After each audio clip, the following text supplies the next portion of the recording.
पार्टीका वरिष्ठ उपाध्यक्ष कमरेड, उपाध्यक्ष कमरेडहरू, महासचिव कमरेड, उपमहासचिव कमरेडहरू, सचिव कमरेडहरू, केन्द्रीय आयोगका अध्यक्ष कमरेडहरू, स्थायी कमिटी, पोलिट ब्युरो, केन्द्रीय कमिटी लगायत सम्पूर्ण महाधिवेशन प्रतिनिधि परिषदका सदस्य कमरेडहरू, आज हामी पहिलो राष्ट्रिय प्रतिनिधि परिषदको बैठकमा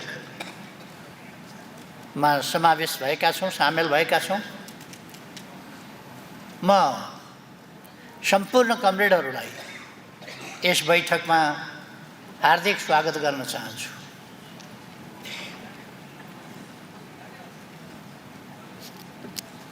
यस बैठकमा देशका कुना-कुनाबाट आएका र प्रवासबाट आएका समेत कमरेडहरू हुनुहुन्छ। सबै कमरेडहरूलाई हार्दिक स्वागत गर्दछु र यस बैठकको विधिवत उद्घाटनको घोषणा गर्दै म आफ्नो प्रतिवेदन, राजनीतिक प्रतिवेदन यहाँहरू समक्ष प्रस्तुत गर्दछु।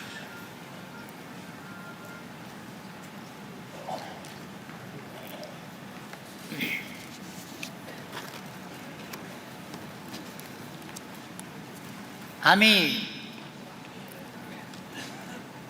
महाधिवेशन प्रतिनिधि परिषदको बैठक हाम्रो विधान बमोजिम दुई महाधिवेशनका बीचमा आवश्यकता अनुसार आयोजना गर्न सकिन्छ।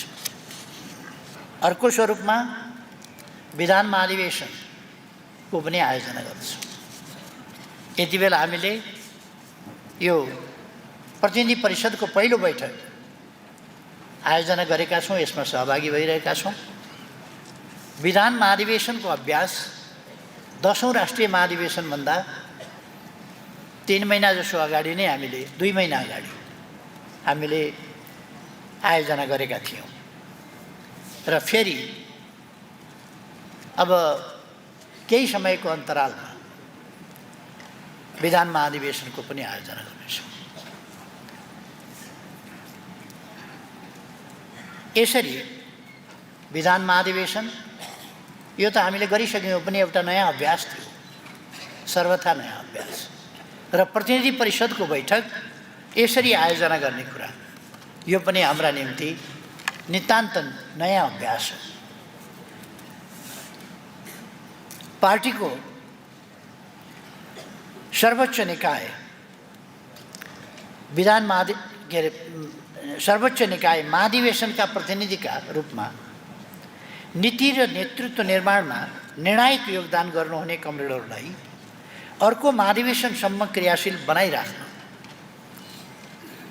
र पार्टी कामको आवधिक समीक्षा र दिशानिर्देशनको भूमिकामा स्थापित गर्न सकियोस् भनेर यस्तो व्यवस्था गरिएको।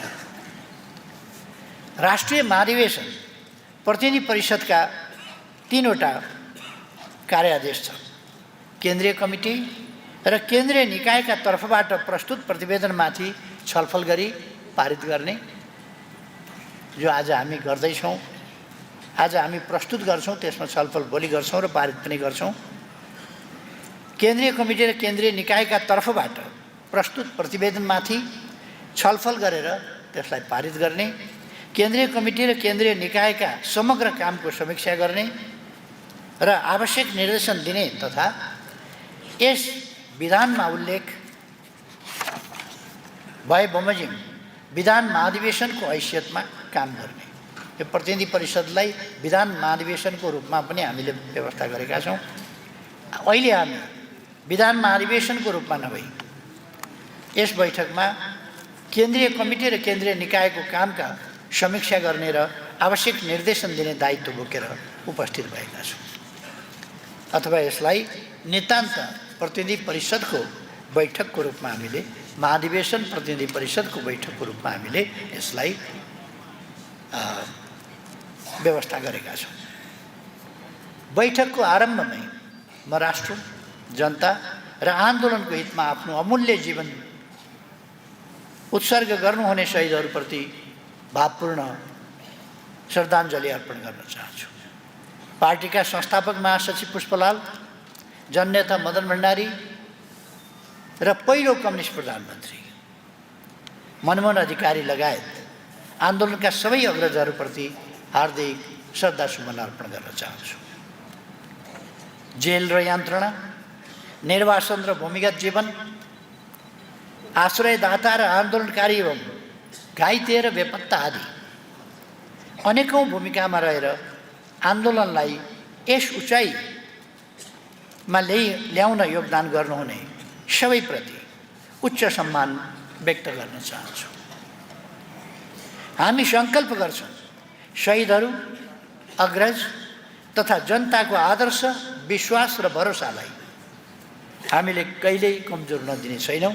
अविचलित र अथक रूपमा पछ्याइरहनेछौँ र त्यसलाई सफल बनाइ छोड्नेछौँ। 10औं राष्ट्रिय महाधिवेशन यता हामीले पार्टी उपाध्यक्ष, संविधान सभा अध्यक्ष एवं पूर्व सभामुख कमरेड सुभाष चन्द्र नेम्बाङलाई गुमाएका छौँ। उहाँको निधन हाम्रो पार्टीको लागि मात्रै नभएर मुलुककै लागि एउटा अपूरणीय क्षति हो। म कमरेड सुभाष नेम्बाङसहित यस बीचमा निधन हुनुभएका पोलिट ब्युरो सदस्य बालकृष्ण ढुङ्गेल, लेखा आयोगका सदस्य खम्ब खत्री, केन्द्रीय सल्लाहकार परिषद सदस्यहरू इन्दिरा चापागाई, भोजराज ढुङ्गेल, रामबहादुर दानी, रामचन्द्र चापागाई, धर्मनाथ यादव, महेश चौधरी र डाक्टर ऋतुराज गर्तोबरा र कालीकोटबाट निर्वाचित पूर्व सांसद यज्ञप्रसाद नेउपाने, राष्ट्रिय महाधिवेशन प्रतिनिधि परिषद सदस्य ऐना गिरी र रामचन्द्र थपलिया लगायत सबै प्रियजनप्रति हार्दिक श्रद्धाञ्जली अर्पण गर्दछु। हाम्रो पार्टी जीवन र मुलुकको राष्ट्रिय राजनीतिमा 10औं राष्ट्रिय महाधिवेशन यताका 29 महिना अत्यन्तै चुनौतीपूर्ण र कष्टकर पनि रहे। यद्यपि पार्टीको 10औं महाधिवेशन, त्यसभन्दा अगाडि पार्टी विभाजनको लगत्तै पछि हामीले आयोजना गरेको विधान महाधिवेशन, यो अवधि र त्यसभन्दा अगाडिका पार्टी विभाजन, हामी सरकारबाट हटाइँदाको अवस्था अथवा 77 सालको सिङ्गो अवधि हाम्रा निम्ति कम चुनौतीपूर्ण थिएन। तर अहिले हामी खास गरी 10औं महाधिवेशन यता महाधिवेशन प्रतिनिधि परिषदमा चर्चा गर्न चाहन्छु। पार्टी विभाजन, सरकारबाट षड्यन्त्रपूर्ण विस्थापन, घेराबन्दी, भ्रम प्रचार, आक्रमणका माध्यमबाट नेकपा एमालेलाई समाप्त पार्ने षड्यन्त्रलाई चिर्दै हामी आज तुलनात्मक रूपमा अनुकूल परिस्थितिमा आइपुगेका छौँ। अहिलेको अवस्थालाई हामीले अब अत्यन्तै जटिल, अत्यन्तै कठिन परिस्थितिलाई पार गरेर एउटा तुलनात्मक रूपमा अनुकूल स्थितिमा आइपुगेको भनेर मान्नुपर्ने हुन्छ। यद्यपि आज पनि सामुन्यका चुनौतीहरू गम्भीर नै छन्।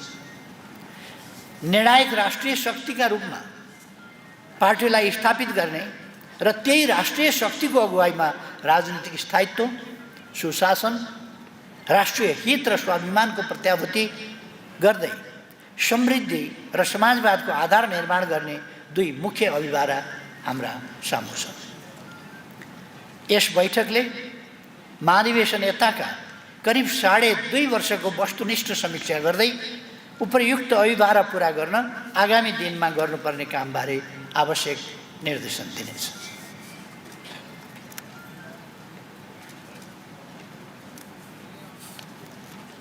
दशौं महाधिवेशन अवसरवाद र अराजकतामाथिको सङ्गठनात्मक विजयको महाधिवेशन थियो।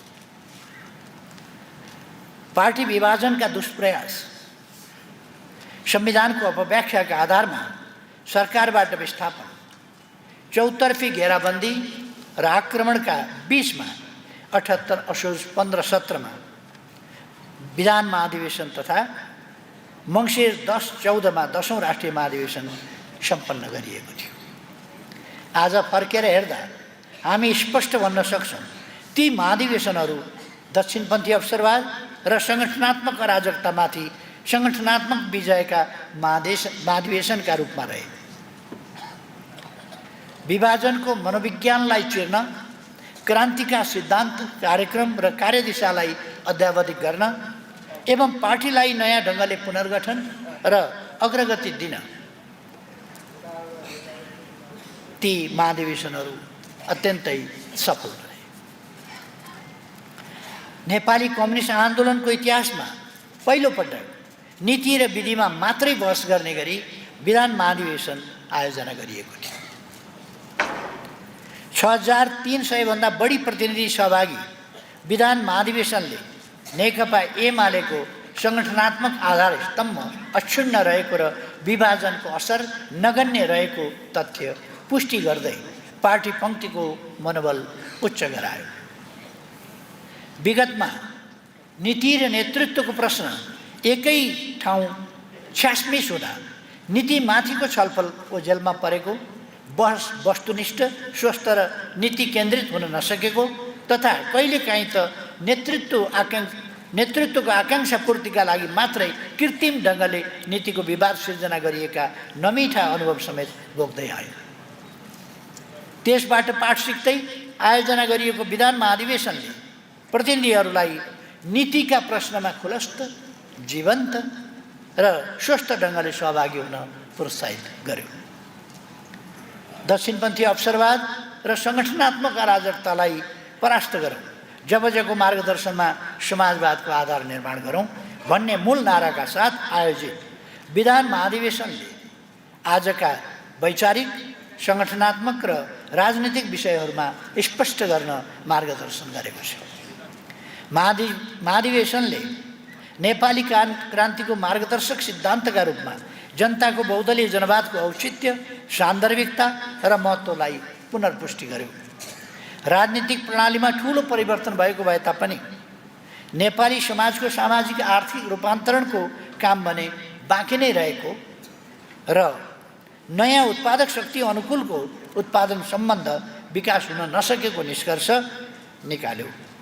यसै निष्कर्षका आधारमा जनताको बहुदलीय जनवादी कार्यक्रमका अभिभारा पुरा भइ नसकेको, अब कार्यक्रमको मुख्य जोड समाजवादको आधार निर्माण गर्नु रहेको र यसलाई सन्दर्भवश अथवा यसलाई अर्को अर्थमा भन्ने हो भने समृद्ध नेपाल, सुखी नेपालीको कार्यक्रम पनि भन्न सकिने निचोड निकाल्यो।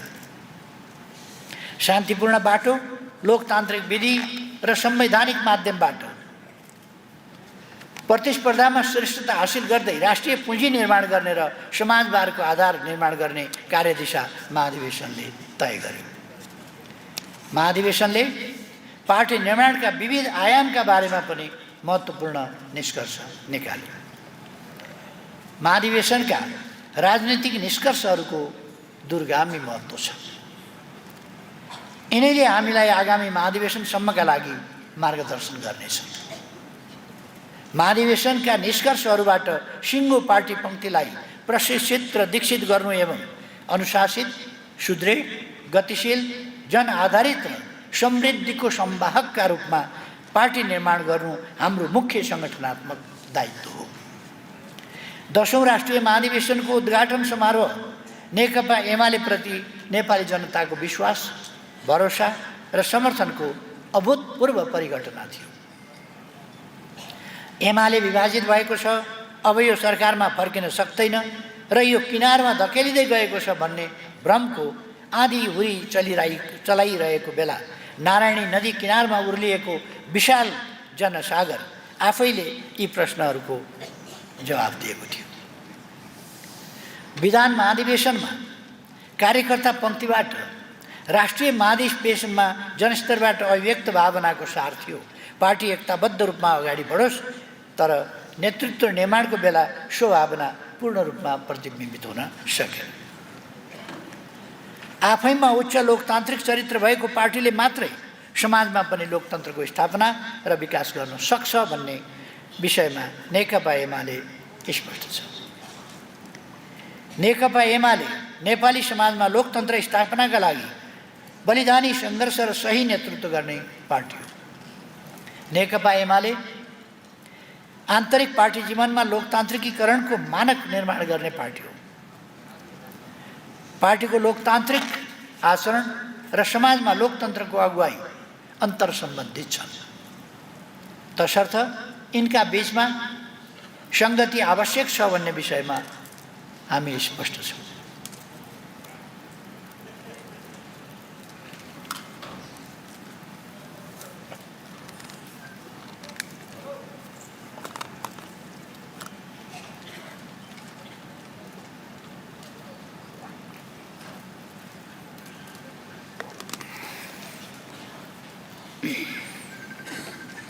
तर लोकतन्त्र भनेकै जस्तो भए पनि प्रतिस्पर्धा, अल्पमत बहुमतमा विभाजन र पार्टीभित्र अन्त्यहीन बहस हो भन्ने बुझाइ भने सही होइन। सर्वसम्मति उच्चतम लोकतन्त्र हो र सम्भव भएसम्म त्यसका निम्ति प्रयास गर्नु स्वाभाविक मात्रै होइन, नेतृत्वको दायित्व समेत हो। हामीले तत्कालीन सन्दर्भलाई समेत हेरेर महाधिवेशनबाट सर्वसम्मत नेतृत्व निर्माणको अधिकतम प्रयास गर्यौँ। तर परिणाम जेसुकै भए पनि प्रतिस्पर्धा गर्नै पर्ने एवं नेकपा एमालेभित्र अझै पनि समस्या छन् र नेतृत्वका बारेमा सर्वसम्मति छैन भन्ने सन्देश दिनै पर्ने प्रवृत्तिका कारण महाधिवेशनमा कार्यकर्ता र जनताको त्यो भावना पुरा हुन पाएन। तैपनि स्वस्थ लोकतान्त्रिक अभ्यासका आधारमा केन्द्रीय कमिटी र केन्द्रीय निकाय निर्वाचित भए।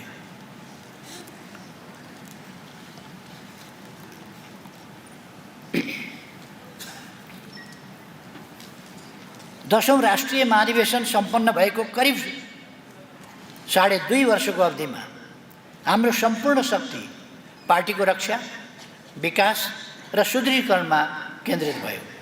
यस बिन्दुमा उभिएर हामी भन्न सक्छौँ, पार्टीले आफ्नो इतिहासकै सबैभन्दा अप्ठ्यारो मध्येको कालखण्ड कुशलतापूर्वक पार गरेको छ। हाम्रो पार्टीप्रति हामीले गर्व गर्नुपर्छ। ती सबै अप्ठ्याराहरूलाई पार गरेर जटिलतमभन्दा जटिलतम अवस्था, पार्टी जीवनकै सबभन्दा अप्ठ्यारो अवस्था पार गरेर आज हामी आइपुगेका छौँ। आज पार्टी घेराबन्दी, धक्का र षड्यन्त्रको चक्रव्यूहलाई चिर्दै धुलो टकटक्याएर माथि उठेको छ।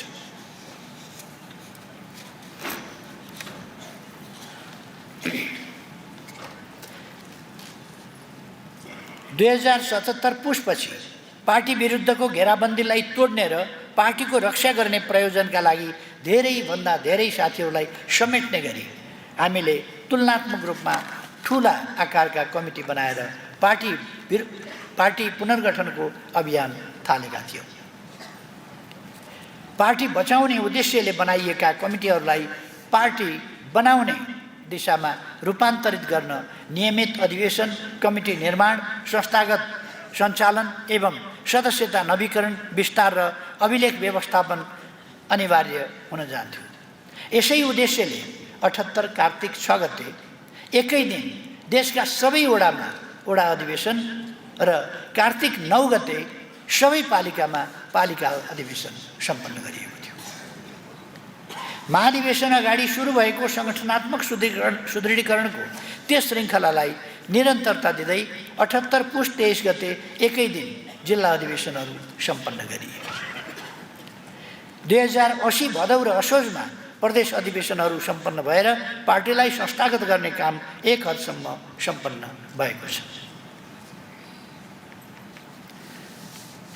सङ्गठनलाई थप व्यवस्थित र चलायमान गर्न जिल्ला, पालिका र वडाहरूमा समय अगावै अधिवेशनहरू, अर्ली अधिवेशन गर्ने काम यति बेला अभियानकै रूपमा अगाडि बढेको छ। पार्टी सदस्यहरूको नवीकरण, विस्तार, गुणस्तर र अभिलेख व्यवस्थापनलाई चुस्त बनाइएको छ।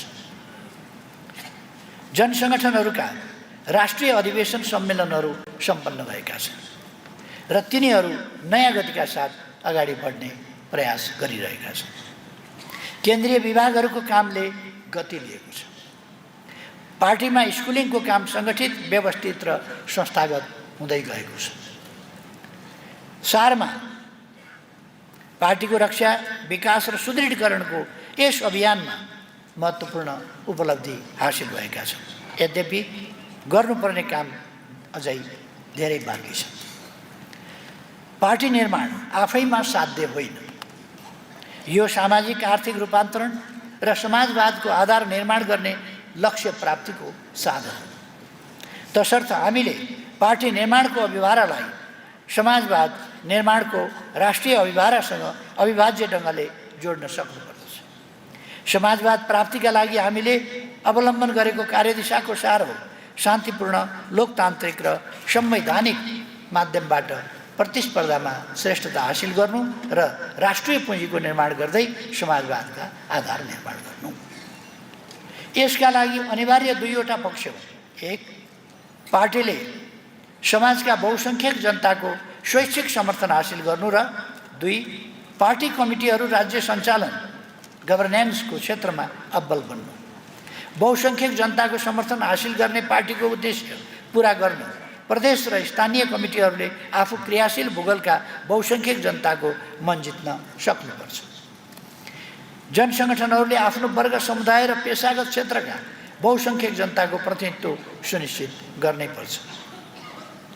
विभागहरूले आफू सम्बद्ध क्षेत्रको नीति निर्माणमा प्रभावकारी भूमिका खेल्नुपर्छ। तसर्थ आगामी दिनमा सबै कमिटी, विभाग र जनसङ्गठनहरूले पार्टीलाई निर्णायक राष्ट्रिय शक्तिका रूपमा विकास गर्ने सङ्कल्प अनुरूप आफ्नो भूमिकालाई थप प्रभावकारी बनाउनु पर्दछ। पार्टी सदस्यता वृद्धि र जनसङ्गठनहरूका सदस्यताको व्यापक विस्तार मार्फत पार्टीको जनआधार विस्तार गर्नुपर्छ। विशेष गरेर श्रमजीवी वर्ग, युवा, महिला, दलित, मधेसी र सीमान्तकृत समुदायमा सदस्यता विस्तार प्राथमिकतामा रहनुपर्छ। समाजका असल, अग्रणी, प्रतिष्ठित र आत्मनिर्भर व्यक्तिहरूको आगमनले पार्टीलाई जनतामाझ स्थापित गर्न सहयोग पुर्याउनेछ। सदस्यहरूको वैचारिक स्तर माथि उठाउन योजनाबद्ध स्कुलिङको काम अगाडि बढाउनुपर्छ। आगामी 1 वर्षभित्रमा पार्टीका सबै सदस्यहरूलाई पार्टीको आधारभूत पाठ्यक्रममा प्रशिक्षित गर्ने र अब उपरान्त आधारभूत कोर्स उत्तीर्ण नगरेको व्यक्ति पार्टी कमिटी वा सार्वजनिक ओहदामा उम्मेदवार बन्न नसक्ने प्रावधानलाई कार्यान्वयन गरिनुपर्छ। दक्षिणपन्थी अवसरवाद र सङ्गठनात्मक अराजकता विरुद्धको वैचारिक सङ्घर्षलाई रत्तिभर कमजोर हुन दिनु हुँदैन। सङ्गठनहरू केवल औपचारिकताका मानार्थ या बोधार्थ, तदर्थ हैसियतमा रहनुहुन्न। तिनीहरू सम्बन्धित भूगोल, वर्ग वा समुदायका वास्तविक नेताका रूपमा स्थापित हुनुपर्छ। सङ्गठनको क्षमता र स्तर वृद्धिमा विशेष ध्यान दिनुपर्छ। सङ्गठनभित्रका स्वार्थ प्रेरित अन्तर्विरोध, गुटबन्दी र अस्वस्थताको समाधानका लागि वैचारिक र सङ्गठनात्मक दुवै विधि अवलम्बन गर्नुपर्दछ। जनताको सुख दुःखमा साथ दिने, जनतालाई समस्या पर्दा अग्रपङ्क्तिमा उभिएर स्वयंसेवा गर्ने र जनसरकारका विषयलाई लिएर आवश्यक दबाव सिर्जना गर्ने, जनपरिचालन गर्ने र आवश्यकता अनुसार आन्दोलन गर्ने हाम्रो असल परम्परामा पछिल्लो समय कमी आएको छ। यसले जनतासँगको सम्बन्धलाई कमजोर बनाउन सक्छ। यसलाई सच्याउनुपर्छ। लोकतान्त्रिक तथा अनुशासित पार्टीको निर्माण आजको मुख्य अभिभारा हो। लोकतन्त्र र अनुशासन दुई विपरीत अन्तर्वस्तु होइनन्, अन्तर्सम्बन्धित, अविभाज्य र परिपूरक विषयहरू। पार्टी निर्माणमा यस विषयप्रतिको हाम्रो बुझाइ सही हुनुपर्दछ। विभाजन, घेराबन्दी र चौतर्फी आक्रमणका बावजुद नेकपा एमाले राष्ट्रिय राजनीतिको मियोको रूपमा अक्षुण्ण रहिरहेको तथ्यले जनविरोधी शक्तिहरूलाई पिरोलिरहेको छ। यति बेला उनीहरू पार्टी विरुद्ध दुईवटा अस्त्र चलाइरहेका छन्। मिथ्या र भ्रामक सूचनाको आक्रमण र पार्टी एकतामा भाँजो हाल्न सकिन्छ कि भनेर भित्ताको चर खोज्ने प्रयास। यति बेला पार्टीमा नीति र नेतृत्वका बारेमा कुनै विवाद छैन, तर पनि अनुचित महत्त्वाकांक्षाहरू झाँगिँदै गएर तिनले गुटबन्दीको रूप लिन नपाउन् र लोकतन्त्रको अभ्यास गर्दा त्यसले अराजकताको रूप लिन नपाओस् भनेर सजग हुनुपर्दछ। वैचारिक, सङ्गठनात्मक र भावनात्मक रूपमा एकताबद्ध पार्टी आजको आवश्यकता।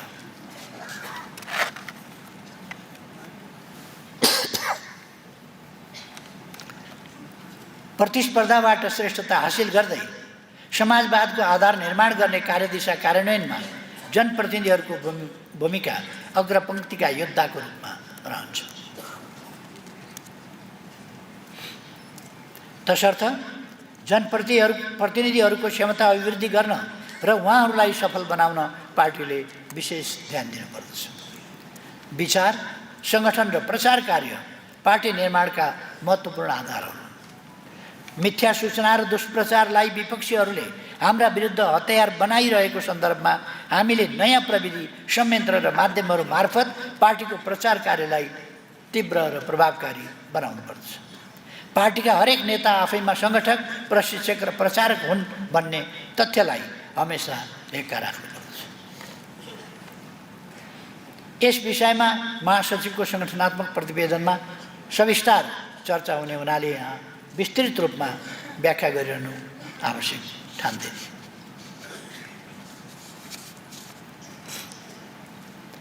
अब म स्थानीय तह र आम निर्वाचन 2079 को सन्दर्भमा केही राख्न चाहन्छु। 2079 वैशाखमा भएको स्थानीय तह निर्वाचन र त्यसै वर्ष मङ्सिरमा भएको प्रतिनिधि सभा तथा प्रदेश सभा निर्वाचन हाम्रो पार्टीका लागि सामान्य र नियमित लोकतान्त्रिक प्रक्रिया मात्रै थिएनन्। प्रतिपक्षमा रहेको हाम्रो पार्टी विरुद्ध सत्ताधारी 6 दलहरूको गठबन्धनको घेराबन्दी थियो।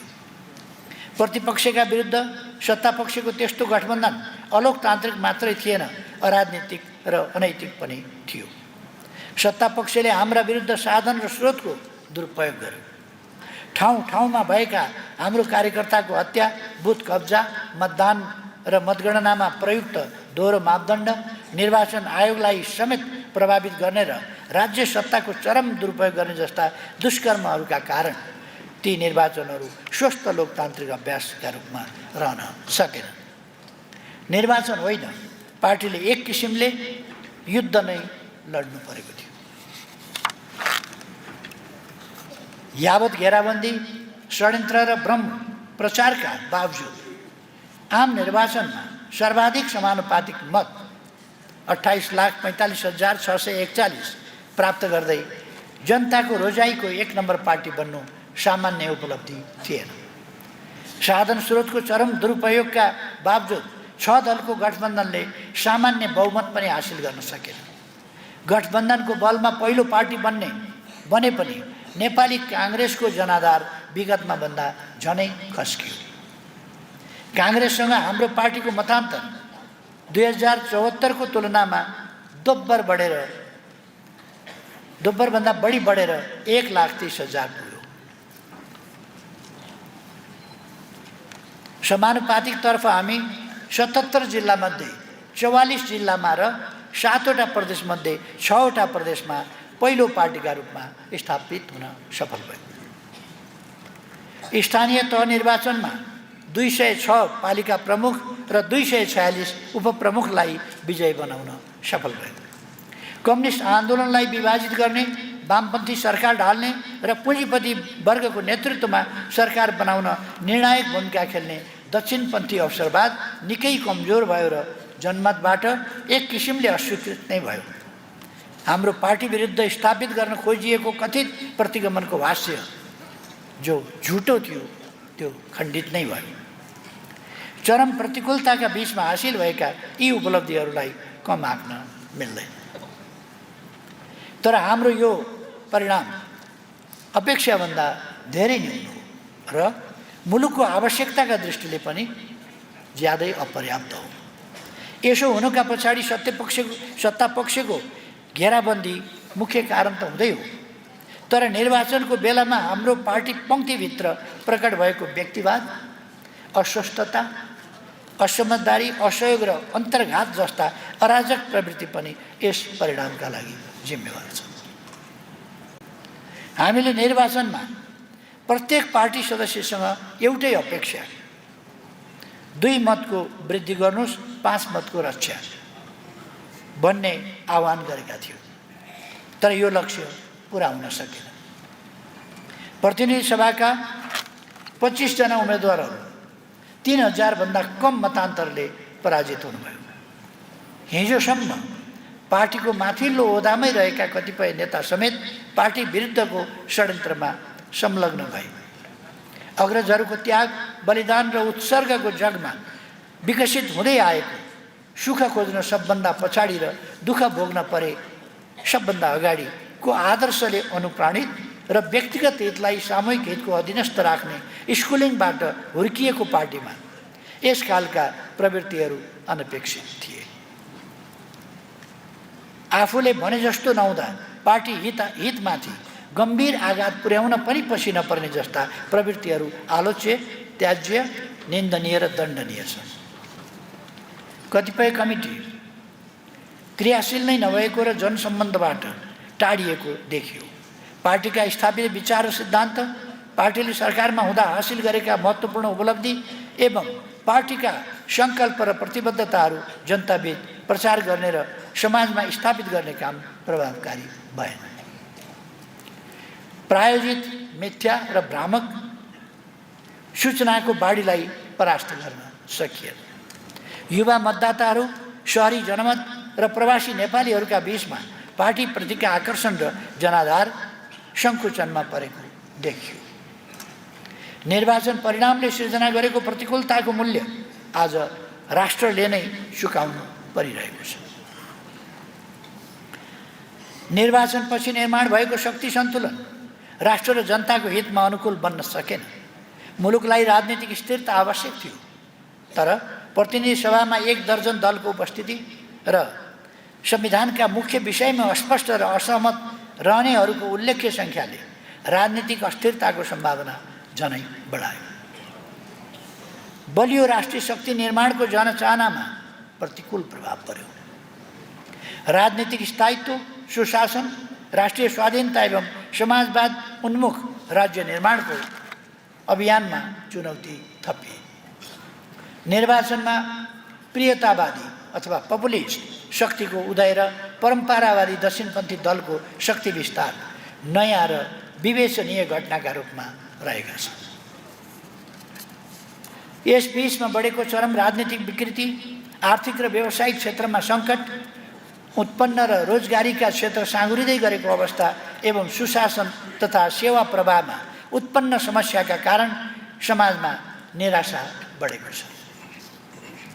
यसै स्थितिले सिर्जना गरेको असन्तुष्टिलाई एकातिर पपुलिजम र अर्कोतिर दक्षिणपन्थी शक्तिले प्रयोग गर्न एक हदसम्म सफल भएको देखिन्छ।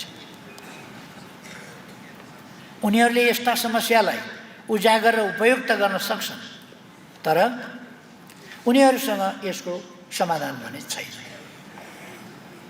सही दर्शन र विचारधारा नभएको, अर्थ राजनीतिक कार्यदिशा स्पष्ट नभएको र आफ्ना स्वार्थका लागि अस्थिर र डोलायमान रहने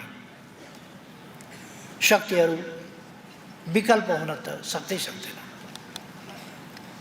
आजको लोकतान्त्रिक युगमा पनि जन्मजात श्रेष्ठताको सामन्ती मान्यतालाई बोक्ने र आफ्नै अयोग्यता, असफलता र कर्मका कारण जनताबाट विस्थापित राजतन्त्रलाई फर्काउन खोज्ने प्रयास सफल हुने कुनै सम्भावना छैन। यसमा हामी ढुक्क भए हुन्छ, यो इतिहासको चक्र पछाडि फर्किनेवाला छैन। लोकतान्त्रिक गणतन्त्रको प्रणाली सञ्चालनमा समस्या देखिएका हुन सक्छन्। संविधानले परिकल्पना गरेको न्यायपूर्ण, समतामूलक, लोकतान्त्रिक र समृद्ध समाजको निर्माणमा विलम्ब भइरहेको हुन सक्छ। तर यस समस्याको विकल्प निरङ्कुश सामन्ती व्यवस्थाको पुनर्स्थापना हुनै सक्दैन। सामाजिक असन्तुष्टिहरूको लाभ यस्ता पक्षले उठाउन नपाउन् भन्ने कुरामा सजग रहँदै त्यसलाई सम्बोधन गर्न हामी विशेष संवेदनशील रहनुपर्छ। प्रतिकूल राजनीतिक शक्ति सन्तुलनका बीचमा पनि सकारात्मक शक्तिहरूलाई गोलबन्द गर्दै स्थायित्वका लागि प्रयास गर्नु, राष्ट्रियतामा आघात पुग्ने सम्भावनाप्रति चनाखो रहनु तथा समृद्ध नेपाल सुखी नेपालीको राष्ट्रिय आकांक्षालाई अगाडि बढाउन पार्टीले प्रभावकारी भूमिका खेल्नु जरुरी छ।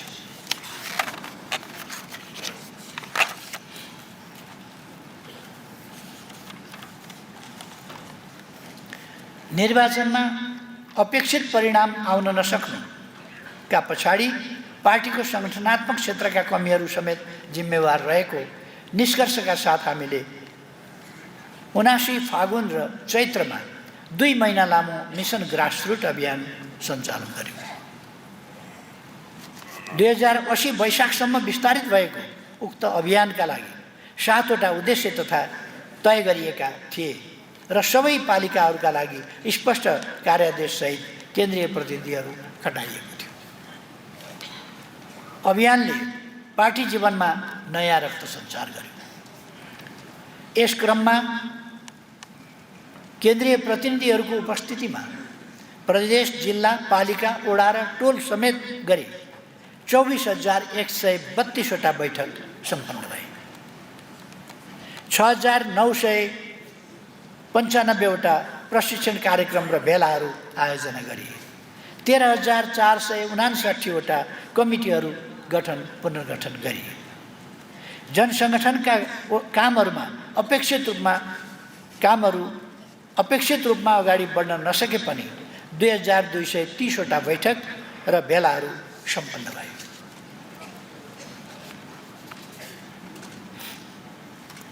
यो अभियान पार्टीका समस्या र सम्भावनाहरूको पहिचान गर्न पनि उत्तिकै प्रभावकारी रह्यो।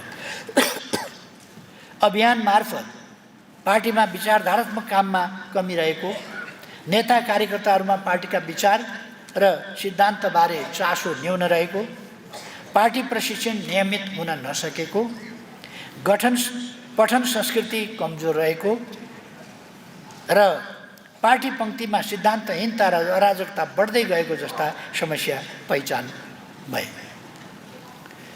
त्यस्तै सदस्यता वितरण, नवीकरण, लेवी सङ्कलन जस्ता काम अपेक्षित मात्रामा अघि नबढेको, दोहोरो जिम्मेवारीका कारण कार्य सम्पादनमा समस्या देखा परेको, कमिटीभित्र भावनात्मक एकता, समझदारी र समन्वयको अभाव रहेको, गुटबन्दी देखा परेको, युवा प्रतिभा पहिचान र राजनीतिमा युवा सहभागिता बढाउन नसकिएको जस्ता कमजोरी पनि चिन्हित भए। आम रूपमा स्थानीय तहमा जनसङ्गठनका कमिटीहरू गठन हुन नसकेका, उनीहरू पार्टी सदस्य र समर्थककै बीचमा सीमित रहेका र आफ्ना समुदायका नेताको रूपमा स्थापित हुन नसकेको यथार्थ स्थिति प्रकट भयो। जनप्रतिनिधि र पार्टी कमिटी बीच समन्वयमा कमी रहेको र जनप्रतिनिधिका कामलाई समाजवादको आधार निर्माणको कार्यदिशासँग राम्ररी जोड्न नसकिएका गुनासो पनि प्राप्त भए। पार्टीलाई गरिबीको मारमा परेको वर्ग, युवा, महिला, मधेसी र दलित लगायत समुदायमा अझ बढी विस्तार गर्नुपर्ने, कमिटीभित्रका अन्तर्विरोधहरूको समयमै पहिचान र समाधान गर्नुपर्ने, उम्मेदवारी दिने प्रक्रियामा अझ स्पष्ट मापदण्ड र मूल्याङ्कन पद्धति स्थापित गर्नुपर्ने, कतिपय नेताहरूको कार्यशैली र आचरणमा देखा परेका कमजोरी सुधार गर्नुपर्ने एवं जनतासँग अझ घनिष्ठ सम्बन्ध विस्तार र जनताको सुख दुःखमा पार्टीलाई स्थापित गर्नुपर्ने लगायत महत्त्वपूर्ण सुझाव प्राप्त भए। अभियानका क्रममा हामीले जनसरकारका 100औं विषयहरू सङ्कलन गर्यौँ। सारमा मिसन ग्रासरुटले पार्टी पङ्क्तिलाई चलायमान पार्न सक्यो, कमिटीहरूलाई गतिशील बनाउन सक्यो एवं पार्टी र जनताबीचको सम्बन्धलाई सुदृढ गर्न तथा पार्टीमा विद्यमान समस्याहरू पहिचान गर्न निकै प्रभावकारी रह्यो।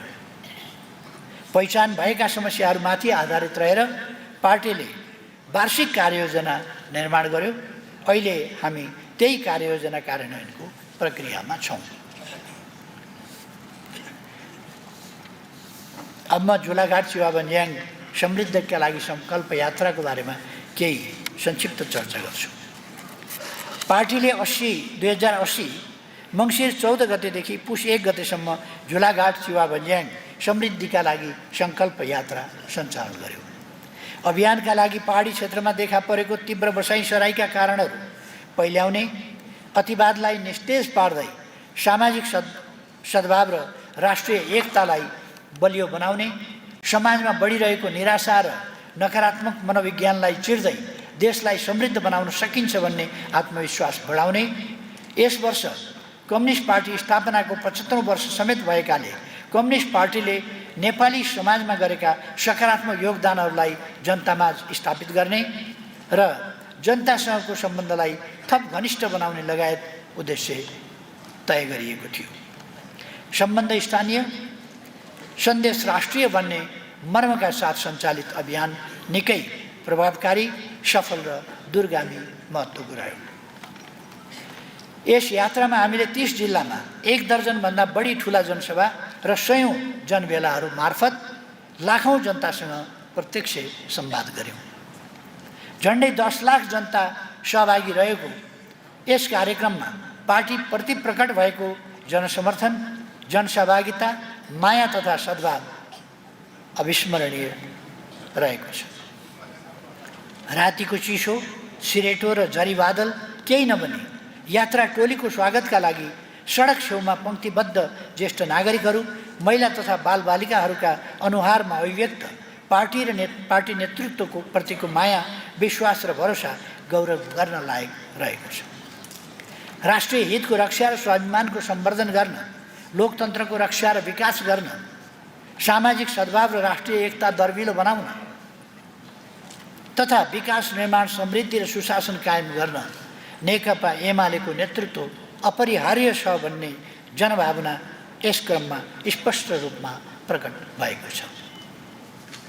अभियानमा नेपाली काङ्ग्रेस, नेकपा माओवादी केन्द्र, राष्ट्रिय प्रजातन्त्र पार्टी लगायत विभिन्न पार्टीका केन्द्रीय पदाधिकारी, सांसद, पूर्व मन्त्री एवं पूर्व सांसदहरू, स्थानीय तहका प्रमुख, उपप्रमुख र स्थानीय नेताहरूबाट प्राप्त स्वागत, शुभकामना र आफ्नो कार्यक्षेत्रसँग सम्बन्धित माग र ज्ञापन पत्र हस्तान्तरण आफैमा विशिष्ट विषय थियो।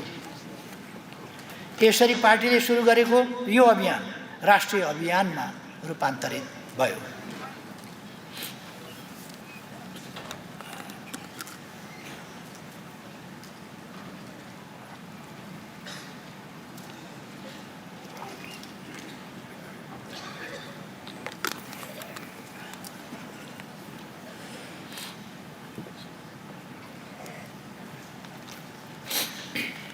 यस अभियानमा देखा परेको विशाल जनसहभागिताले केही समय यता पूर्व राजावादी, पश्चगामी र अतिवादीहरूले गरेको जनविरोधी चर्चा, पार्टीहरूको लोकप्रियता खस्किएको छ, नेतृत्वको प्रतिष्ठामा ह्रास आएको छ र मान्छेहरू लोकतान्त्रिक गणतन्त्र र वर्तमान संविधानकै विकल्प खोजिरहेका छन् भनेर फैलाउन खोजिएको भ्रमात्मक प्रचार स्वतः खण्डित भएको छ।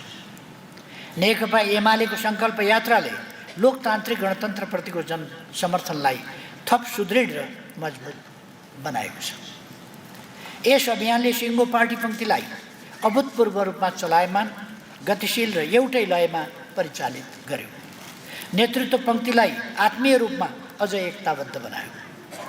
नेतृत्व र कार्यकर्ता बीचको तथा पार्टी र जनता बीचको भावनात्मक सम्बन्धलाई सुदृढ बनायो। जनताकै साथ सहयोगमा खानपिन र आवासको व्यवस्थापन, सामूहिक मेज, सामूहिक बास र स्थानीय परम्परा, संस्कृति र वेशभूषालाई सम्मान गर्ने विषयले जनतासँगको हाम्रो सम्बन्धलाई थप घनिष्ठ बनाउन सहयोग पुग्यो। यात्राका क्रममा प्रदर्शित मध्य पहाडी क्षेत्रका विविध जात जाति, भाषाभाषी, संस्कृति र धर्मावलम्बीहरू बीचको एकता र बैतडीदेखि पाँचथरसम्म पुग्दा देखिएको नेपाली समाजको सांस्कृतिक मौलिकता, विविधता र अद्भुत वैभव विशिष्ट परिघटनाका रूपमा प्रकट भयो।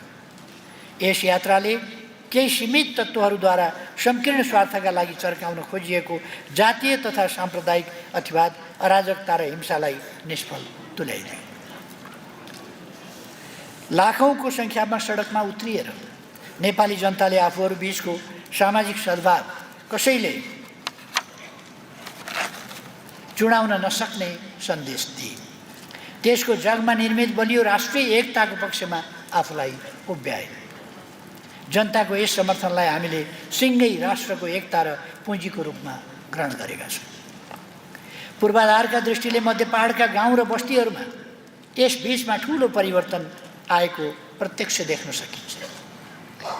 हिजो 5-6 दिनसम्म लगाएर मात्रै पुगिने गाउँ बस्तीहरू आज सडक पूर्वाधारका कारणले केही घण्टाकै पहुँचभित्र आएका छन्। आम रूपमा सबै ठाउँमा खानेपानी, बिजुली र टेलिफोन सुविधा पुगेको छ। शिक्षा र स्वास्थ्यका क्षेत्रमा पनि हिजोका तुलनामा धेरै राम्रा काम भएका छन्। सडक, बिजुली र फोनको पहुँचले आम जनताको चेतना स्तर वृद्धि गरेको छ। मध्य पहाड कृषि, फलफुल र पशुपालनका दृष्टिले असाध्यै उर्वर र सम्भावनायुक्त क्षेत्रका रूपमा रहेको छ। यस क्षेत्रलाई दुग्ध व्यवसायको केन्द्र बनाउन सकिन्छ। जल स्रोतको त यो क्षेत्र भण्डार नै हो, जहाँ पञ्चेश्वर, पश्चिम सेती, माथिल्लो कर्णाली, काली गण्डकी, मध्य मर्स्याङ्दी, बुढी गण्डकी, सुनकोशी, दुधकोशी, अरुण, तमुर र कावेली जस्ता परियोजनाहरू सञ्चालनमा छन् या सञ्चालनको पर्खाइमा छन्।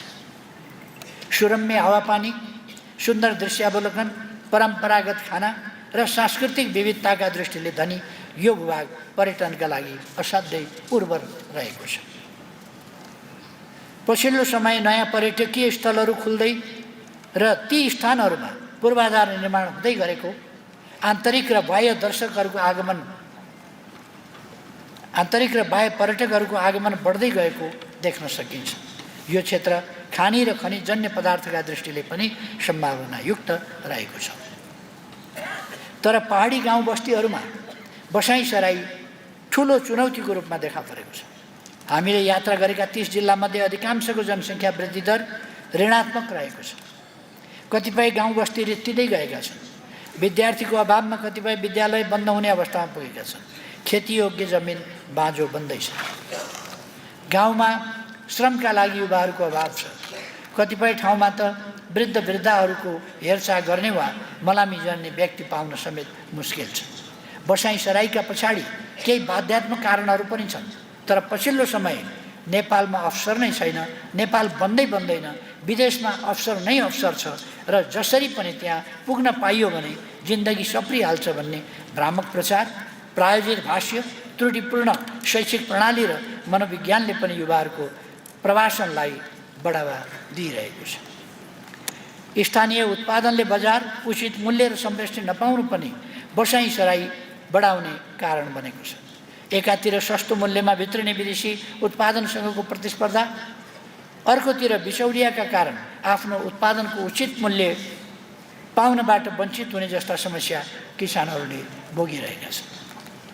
खाद्य र पेय वस्तुको आयातलाई निरुत्साहित गर्दै स्वदेशी उत्पादनलाई संरक्षण गर्ने, ठुलो मात्राको उत्पादनलाई प्रोत्साहन गर्ने, भूमि ब्याङ्कका माध्यमबाट बाँझो जमिनको सदुपयोग गर्ने तथा मल बिउ र सिँचाइमा किसानहरूलाई अनुदान दिने र बजार मूल्य सुनिश्चित गर्ने लगायत कदम चाल्नु अनिवार्य देखियो। भूमिहीनहरू र दशकौँदेखि प्रति जमिन, गुठी जग्गा आदि आबाद गरेर बसेका तर जग्गा धनी प्रमाण पूर्जा नपाएका हजारौँ परिवारको समस्या समाधान गर्नु अपरिहार्य देखियो। बाँदर, बँदेल, दुम्सी, गोरल लगायतका वन्यजन्तुका कारण बालीनालीमा भइरहेका नोक्सानी र पीडा पनि गम्भीर रूपमै देखियो। जलवायु सङ्कटको मुख्य मारमा परेका महिला, किसान र बिरालो पाखा या नदी किनारमा बस्न बाध्य विपन्न परिवारमा अनुकूल र प्रतिरोधी क्षमता अभिवृद्धि गर्न ढिलो भइसकेको छ। अनुकूलन र प्रतिरोधी क्षमता अभिवृद्धि गर्न ढिला भइसकेको छ। उद्यमी व्यवसायीहरूको मनोबल उँचो बनाउन तत्काल कदम चाल्नुपर्ने देखिएको छ। ठप्प प्राय देखिएका किसानका कामलाई गति दिने, विकासका कामलाई गति दिने, अल्पत्र पारिएका आधारभूत अस्पताल र रणनीतिक सडकको काम अगाडि बढाउने, किसानका काममा, विकासका काममा राजनीतिक पक्षपात अन्त गर्ने, निर्माण व्यवसायीहरूलाई सही ढङ्गले परिचालन गर्ने र आर्थिक मन्दी एवं शिथिलता हटाउन विशेष ध्यान दिनुपर्ने देखियो। भ्रष्टाचार, सुशासन र राजनीतिक व्यतिथिका विरुद्ध समाजमा सार्वजनिक असन्तुष्टि देखा परेको छ। जनताको असन्तुष्टि लोकतान्त्रिक प्रणाली, गणतन्त्र या संवैधानिक व्यवस्थाका विरुद्ध होइन, तर पात्रहरूप्रतिको असन्तुष्टिलाई प्रणालीकै विरुद्ध प्रयोग गर्न सकिन्छ कि भनेर कतिपय तत्त्वहरू प्रयत्नशील छन्। सुशासन, विकास र समृद्धिको यात्रालाई तीव्र पारेर जनताको विश्वास जितेर मात्र यस्ता प्रयासहरूलाई निस्तेज पार्न सकिन्छ। हामीले पहिचान गरेका विभिन्न समस्या र जनताबाट प्राप्त 753वटा मागहरूलाई नेपाल सरकार समक्ष प्रस्तुत गरेका छौँ। यिनको कार्यान्वयनमा पार्टीले चनाखो भएर अनुगमन गरिरहनेछ। नेपाल कम्युनिस्ट पार्टी अर्थात् हाम्रो पार्टी स्थापनाको 75औं अथवा हीरक जन्मोत्सव, हीरक वर्ष समारोह जो हामी पर्सि आयोजना गर्दैछौँ, त्यसको बारेमा म केही शब्दहरू राख्न चाहन्छु। विक्रम सम्वत 2080 वैशाख 9 गते, तदनुसार 22 अप्रिल 2023बाट नेपाल कम्युनिस्ट पार्टी 75औं वर्षमा प्रवेश गरेको छ। सार्वजनिक संस्थाहरूका लागि स्थापनाका 25, 50, 75 र 100 वर्ष आफैमा महत्त्वपूर्ण माइलस्टोनहरू। इतिहासको वस्तुनिष्ठ समीक्षा गर्दै गौरव गाथा स्थापित गर्ने, वर्तमान स्थितिको यथार्थ विश्लेषण गर्दै सम्भावना र चुनौतीको लेखाजोखा गर्ने तथा भविष्यको पूर्वानुमान गर्दै लक्ष्य भेदनका लागि मार्गचित्र निर्धारण गर्ने कामका लागि यस्ता माइलस्टोनहरू महत्त्वपूर्ण अवसरहरू पनि हुन्। पार्टी स्थापनाको 75 वर्षलाई हाम्रो पार्टीले वर्षैभरि 80 वैशाख 9 देखि 81 वैशाख 9 सम्म विशेष कार्यक्रमका साथ मनाइरहेका छौँ। यस सन्दर्भमा देहाय बमोजिमका कार्यक्रमहरू अगाडि बढेका छन्। नेपाल कम्युनिस्ट आन्दोलनको आधिकारिक इतिहास लेखन। नेपाल कम्युनिस्ट पार्टी स्थापनाको 75औं वर्ष समारोह, त्यसलाई कमरेड ईश्वर पोखरेलको संयोजकत्वमा इतिहास लेखन समिति गठन गरेर नेपाली कम्युनिस्ट आन्दोलनको आधिकारिक इतिहास लेखन सम्बन्धी कामको थालनी गरिएको छ। यस प्रयोजनका लागि विश्वविद्यालय, आधिकारिक थिङ्क ट्याङ्क र अनुसन्धान संस्थासँग सहकार्य गरिरहेको छ। लोकतन्त्र खमा लोकतन्त्र र रूपान्तरणका लागि भएका सङ्घर्ष। नेपाली कम्युनिस्ट आन्दोलनले 7.5 दशकको इतिहासका प्रत्येक दशकमा भएका सङ्घर्ष, सङ्गठन निर्माण, उपलब्धि र कठिनाइको कथा समेटी पार्टीको नेतृत्वमा सञ्चालित मुख्य सङ्घर्षहरूको संक्षिप्त र आधिकारिक अभिलेख तयार गर्ने काम आरम्भ भएको छ। गमा 75 वर्ष यात्राको वृत्तचित्र निर्माण। नेपाली कम्युनिस्ट आन्दोलनका गौरवपूर्ण 75 वर्षका मुख्य चरण, परिघटना एवं उपलब्धि दर्शाउने वृत्तचित्र निर्माण गरिएको छ। घ सेल्टर पुस्तक प्रकाशन। यो हामीले यो पुस्तकको रूपमा अलि पछाडि नै प्रकाशन गर्ने अथवा अर्को ढाँचामा प्रकाशन गर्ने पनि गर्न सकिन्छ।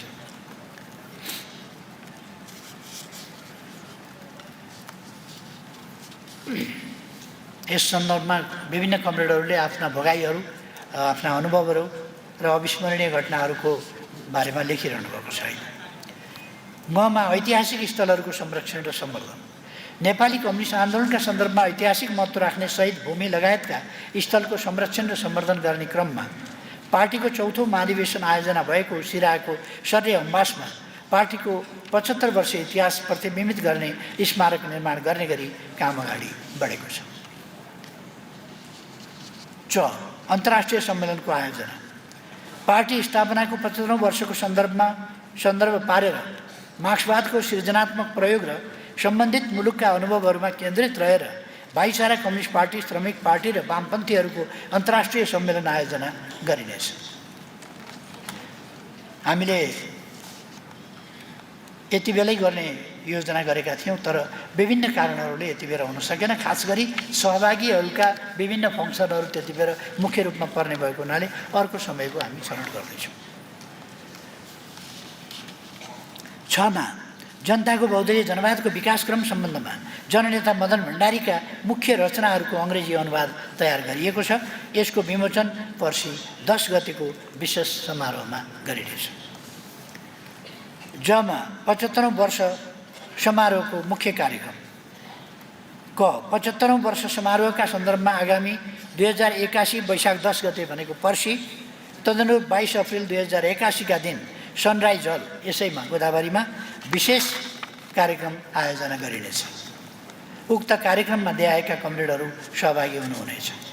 पार्टीका केन्द्रीय पदाधिकारी र सदस्यहरू, पार्टी केन्द्रीय सल्लाहकार परिषदका सदस्यहरू, पार्टीको केन्द्रीय आयोगका सदस्यहरू, पार्टीका तर्फबाट निर्वाचित प्रतिनिधि सभा तथा राष्ट्रिय सभाका सांसदहरू, पार्टीका तर्फबाट निर्वाचित सबै प्रदेश सभाका सदस्यहरू, उपप्रमुख एवं पार्टीका तर्फबाट निर्वाचित जिल्ला समन्वय समितिका प्रमुख, उपप्रमुख एवं पालिका प्रमुख, उपप्रमुख, अध्यक्ष, उपाध्यक्षहरू, पार्टी सम्बद्ध जनसङ्गठनका केन्द्रीय पदाधिकारी र सदस्यहरू, उपत्यकाभित्रका पार्टी जिल्ला कमिटी र पालिका कमिटीका पदाधिकारी एवं सदस्यहरू, उपत्यकाभित्रका निर्वाचित जनप्रतिनिधिहरू, तोकिएका अन्य आमन्त्रितहरू, विशेष सम्मान।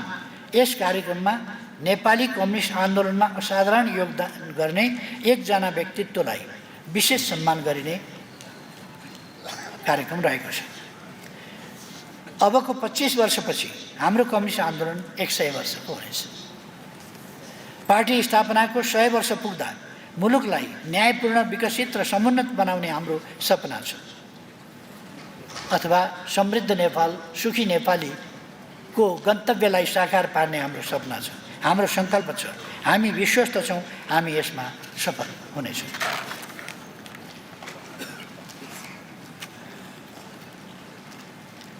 हामी विरुद्ध भएका घेराबन्दी तोड्ने प्रयास र गठबन्धनका जनविरोधी कामहरूको प्रतिवाद हामीले कसरी गर्यौँ, म केही शब्दमा त्यसको चर्चा गर्न चाहन्छु। पार्टी विरुद्ध गठबन्धनले खडा गरेको घेरा तोड्न हामीले निरन्तर प्रयास गर्दै आयौँ।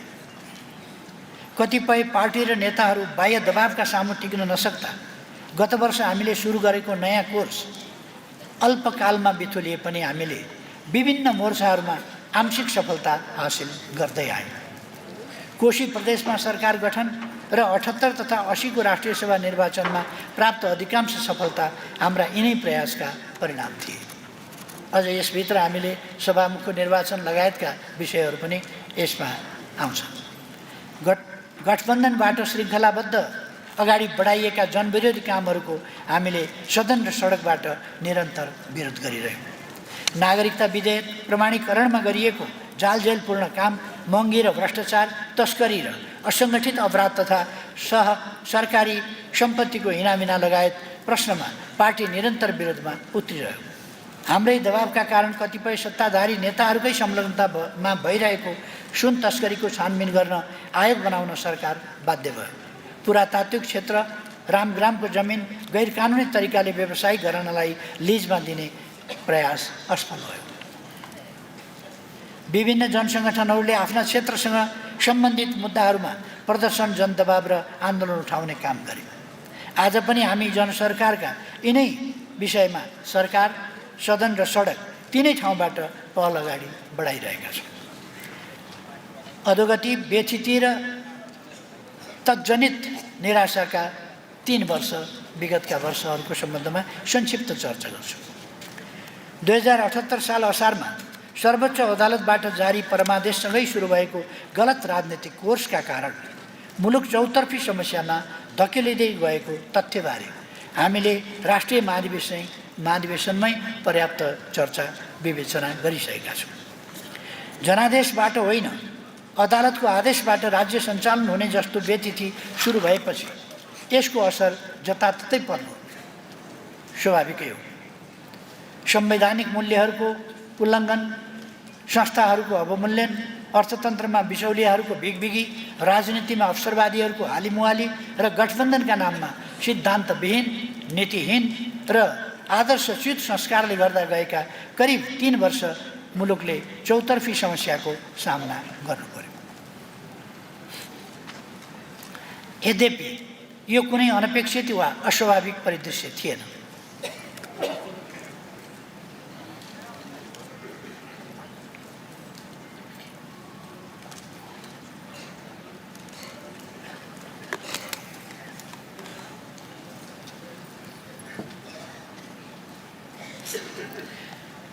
यद्यपि यो कुनै अनपेक्षित वा अस्वाभाविक परिदृश्य थिएन।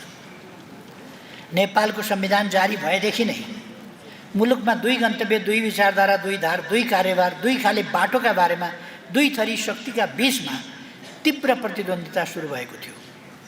समाजवादी बाटो लिने कि पुँजीवादी बाटो, राष्ट्रिय हित र स्वाभिमानमा अडिने कि राष्ट्रिय आत्मसमर्पणको नीति लिने, राष्ट्रिय शक्तिलाई बलियो बनाउने कि त्यस्तो शक्तिलाई कमजोर पार्ने, मुलुकको सार्वभौम सत्तालाई बलियो बनाउने कि त्यसलाई बेवास्ता गर्ने, आत्मनिर्भर र स्वाधीन अर्थतन्त्रको निर्माण गर्ने कि मुलुकलाई सधैँभरि पराश्रित र परमुखापेक्षी बनाइराख्ने, समृद्ध नेपाल, सुखी नेपालीको गन्तव्यतिर अगाडि बढ्ने कि मुठ्ठीभर व्यक्तिहरूको सम्पन्नताको गन्तव्य रोज्ने।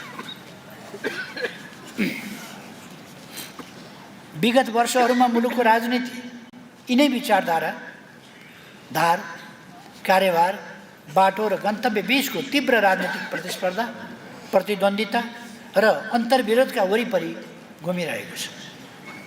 समाजमा जारी वर्ग सङ्घर्षको विशिष्ट अभिव्यक्तिका रूपमा यी प्रश्नमा बहस अगाडि बढिरहेको छ। यसै पृष्ठभूमिमा आज हामीले 74 सालको आम निर्वाचनमा वाम तालमेलसहित भारी बहुमत ल्याएर सरकार सञ्चालन गरेका थियौँ। सरकारको नेतृत्वमा मौलिक अधिकार र संहितासँग सम्बन्धित अत्यावश्यक कानुनहरू निर्धारित समयसीमाभित्रै निर्माण गरिए। यससँगै संविधान कार्यान्वयनले गति लियो। पृथकतावादी बाटो लिइरहेका, मुलुकलाई पुनः हिंसातिर धकेल्न खोजिरहेका र संविधानसँग असन्तुष्ट समूहहरूलाई वार्ताका माध्यमबाट संवैधानिक र शान्तिपूर्ण मूल प्रभावमा ल्याएसँगै राजनीतिक द्वन्द्वको अवस्था पनि साम्य हुँदै गयो। सार्वभौम समानता, पारस्परिक हित र सम्मान तथा न्यायमाथि आधारित बाह्य सम्बन्धलाई अगाडि बढाउँदै लगेपछि मुलुकको छवि, आत्मविश्वास र निर्णय क्षमतामा पनि उल्लेख्य अभिवृद्धि भयो। समृद्ध नेपाल, सुखी नेपालीको राष्ट्रिय आकांक्षा वरिपरि सम्पूर्ण विकास प्रयासलाई केन्द्रित गर्दै सामाजिक न्याय, सामाजिक सुरक्षा र पूर्वाधार निर्माणमा मुलुकले फड्को मार्न थालेपछि जनताको आत्मविश्वास र भरोसा पनि उल्लेख्य रूपमा बढेर गयो। यसरी नेपाल समुन्नति, आत्मनिर्भरता र समृद्धिको गन्तव्यतिर अगाडि बढ्न सुरु गर्यो। मुलुकलाई सधैँभरि अस्थिर, पराश्रित र पछौटे अवस्थामा राख्ने चाहनाहरूका लागि मुलुकले हासिल गरेका यी उपलब्धि स्वीकार्य र पाच्य नहुनु स्वाभाविकै थियो। यसै पृष्ठभूमिमा राजनीतिलाई गलत दिशामा धकेल्न अदालतलाई समेत प्रभावित पार्दै नेकपा एमालेको सरकारलाई विस्थापन गरिएको थियो। परमादेशबाट रोपिएको गलत बिउले सकारात्मक प्रतिफल दिन सम्भावना थिएन। यस अवधिमा मुलुकलाई हरेक दृष्टिले अधोगतितिर धकेल्ने काम भयो। यस अवधिमा मुलुकको स्वतन्त्र, असंलग्न र सन्तुलित बाह्य सम्बन्धमा गम्भीर विचलन देखा परे। मुलुकको गुमेको भूभाग फिर्ता गर्ने, इतिहासले विरासतमा छाडेका आसमान सन्धि र सम्बन्धहरूलाई सार्वभौम समानताको मूल मर्म अनुरूप पुनरावलोकन गर्ने र मुलुकको अर्थतन्त्रलाई स्वाधीन र आत्मनिर्भर बनाउन छिमेकी मित्र राष्ट्रहरूसँग सार्थक, गम्भीर र राष्ट्रिय हितमाथि आधारित छलफल हुनै सकेन। बरु सम्बन्ध बिग्रिन्छ कि छिमेकी रिसाउँछ कि भनेर संवेदनशील राष्ट्रिय हितका प्रश्नमा मौनता साध्ने, शक्ति राष्ट्रहरूको दबावमा छिमेकी मुलुकसँग भएका सहमतिलाई बेवास्ता गर्ने र कतिपय गलत निष्कर्ष र सम्झौतामा पुग्ने प्रवृत्ति बढ्दै गयो। संवेदनशील भूराजनीतिक परिस्थितिमा रहेको कुनै पनि मुलुकले यदि विदेश नीतिमा सन्तुलन गुमायो, शक्ति राष्ट्रहरूका रणनीतिक स्वार्थमा संलग्न हुन थाल्यो र राष्ट्रिय हितको रक्षाका मुख्य प्रश्नबाट बरालिन थाल्यो भने गम्भीर राष्ट्रिय सङ्कट पैदा हुन्छ भन्ने कुरा हामीले देखिरहेका छौँ। आफ्ना सत्ता स्वार्थका लागि शासकहरूबाट चालिने यस्ता गैर जिम्मेवार कदमको मूल्य राष्ट्रले नै चुकाउनुपर्छ र यसले मुलुकलाई भूराजनीतिक प्रतिस्पर्धाको थलो बनाउने जोखिमतिर धकेल्छ। नेपाल त्यही दिशातिर धकेलिँदै थियो। मुलुकको अर्थतन्त्र गहिरो मन्दीमा धकेलिँदै थियो। तत्कालीन सरकारले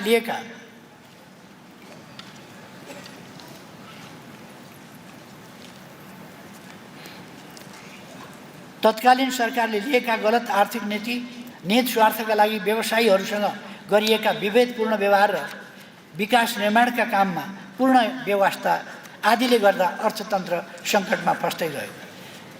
विदेशी मुद्रा सञ्चित र विप्रेषण बाहेक अर्थतन्त्रका प्राय सबै सूचक नकारात्मक बन्न पुगे। व्यापार घाटा बढ्दै गयो। राष्ट्रिय उत्पादनमा निरन्तर ह्रास आउन थाल्यो। पुँजीगत खर्च हुन नसक्दा पुँजी र बजारको गतिशीलतामा अवरोध उत्पन्न भयो।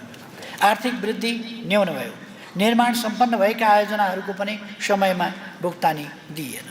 राजस्व सङ्कलन न्यून भयो र यसले चालु खर्च पनि धान्न नसक्ने स्थिति उत्पन्न भयो, जसले गर्दा आर्थिक वर्षको सुरुदेखि नै आन्तरिक ऋण उठाउने स्थिति बन्यो। सामाजिक सुरक्षा र स्वास्थ्य बिमाको रकम समेत समयमा निकासा भएनन् र स्थानीय तहमा जाने अनुदान कटौती भए। सशस्त्र द्वन्द्व, भूकम्प र कोभिड महामारीका बेलामा समेत व्यवसाय धानेर बसेका व्यवसायीहरू अत्यन्त निराश र हतोत्साहित स्थितिमा पुगे। व्यवसाय बन्द हुने र व्यवसायी पलायन हुने क्रम बढ्दै गयो।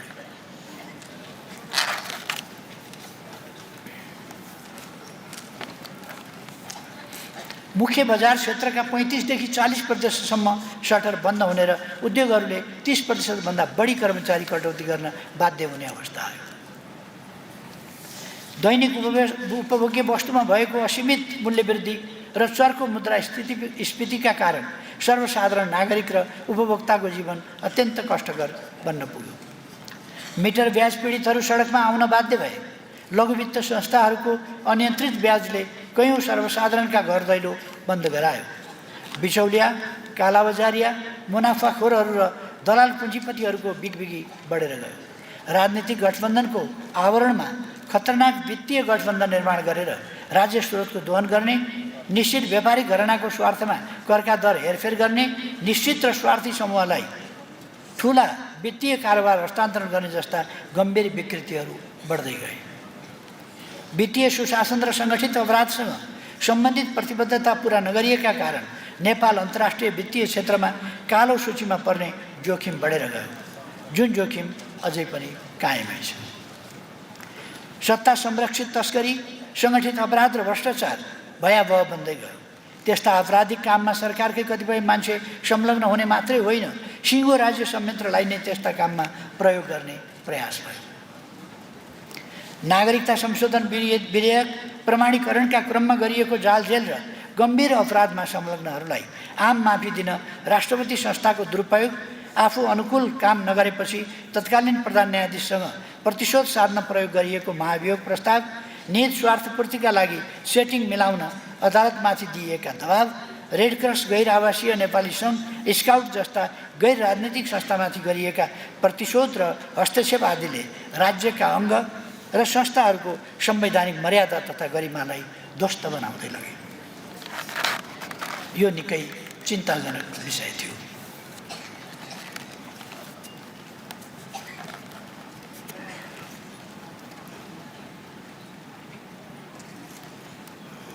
त्यताको माइक त्यहाँ आउँछ।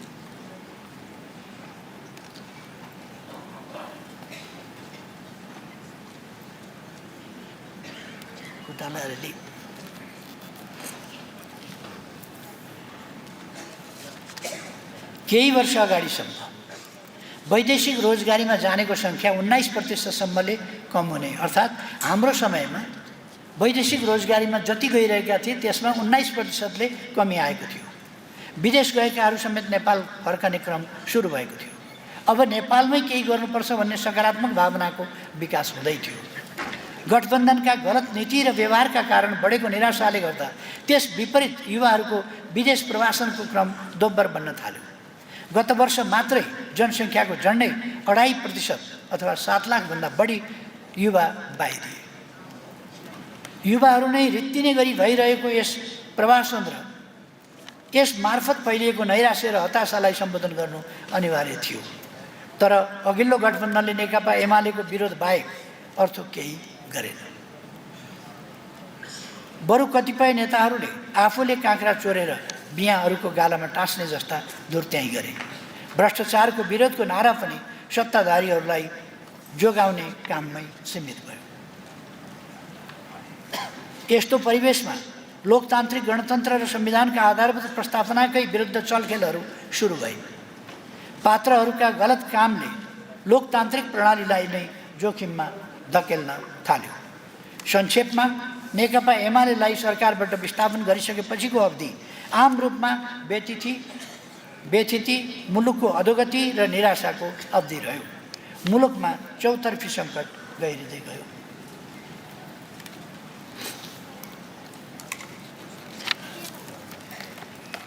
अब म नयाँ राजनीतिक समीकरण र सत्ता सङ्घर्ष, सत्ता सहकार्य, यो नयाँको बारेमा केही भन्न चाहन्छु।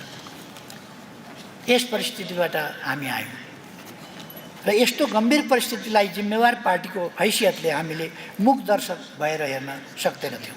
यद्यपि हामी पार्टीलाई निर्णायक राष्ट्रिय शक्तिका रूपमा विकास गर्ने र निर्वाचनका माध्यमबाटै गठबन्धनलाई परास्त गरेर राजनीतिको गलत कोर्स सच्याउने कामलाई प्राथमिकतामा राखेर क्रियाशील थियौँ।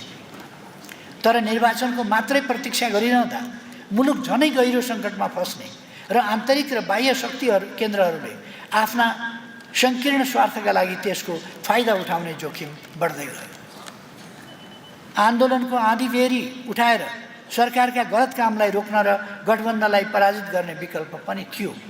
तर हामीले सम्भव भएसम्म राजनीतिक शक्तिहरूलाई गोलबन्द गर्दै त्यस जनविरोधी गठबन्धनलाई भत्काउने र तुलनात्मक रूपमा देशका लागि अनुकूल राजनीतिक समीकरण निर्माण गर्ने विकल्प रोज्यौँ। यसका लागि हामीले विभिन्न राजनीतिक शक्तिसँग संवाद गऱ्यौँ र अन्त्यमा रणनीतिक कौशलका साथ यो नयाँ राजनीतिक समीकरण निर्माण गऱ्यौँ। 2080 साल फागुन 21 गते नेकपा एमाले, माओवादी केन्द्र, रासोपा, जसपा र नेकपा यस सम्मिलित नयाँ सरकार बनेर नयाँ सत्ता सहकार्य सुरु भएको छ। यससँगै मुलुकको राजनीति केही हदसम्म अनुकूल बनेको छ। नेकपा एमालेका विरुद्ध खडा गरिएको गठबन्धन र बनाइएको घेराबन्दी तोडिएको छ। राष्ट्रिय राजनीतिमा एमालेको नेतृत्वदायी भूमिका फेरि एकपटक स्थापित भएको छ। नयाँ सत्ता सहकार्यबाट जनतामा अलिकति भए पनि आशा र भरोसा पुनर्जागृत भएको छ। सत्ता सहकार्य निर्माण गरिरहँदा हाम्रो पार्टीले आफ्नो कुनै स्वार्थलाई केन्द्रमा राखेको छैन। देशको स्वार्थ नै हाम्रो पार्टीको पनि स्वार्थ हो। यससँग हाम्रा निश्चित अपेक्षा र प्राथमिकता जोडिएका छन्। हामी चाहन्छौँ सन्तुलित, असंलग्न, विश्वसनीय, दिगो र पारस्परिक विश्वास र लाभमाथि आधारित परराष्ट्र नीतिका आधारमा मुलुकको बाह्य सम्बन्ध परिचालन होस्। कुनै पनि स्वतन्त्र राष्ट्रले अरूको आदेश, निर्देश वा हितका लागि काम गर्नुपर्ने बाध्यता स्वीकार गर्न सक्दैन। हामी स्वाधीनताको साँचो प्रयोगमा जोड दिन चाहन्छौँ। राष्ट्रिय हितलाई केन्द्रबिन्दुमा राखेर छिमेकी लगायत सबै मित्र राष्ट्रहरूसँग विश्वसनीय सम्बन्ध र आर्थिक साझेदारी विकास गर्न चाहन्छौँ।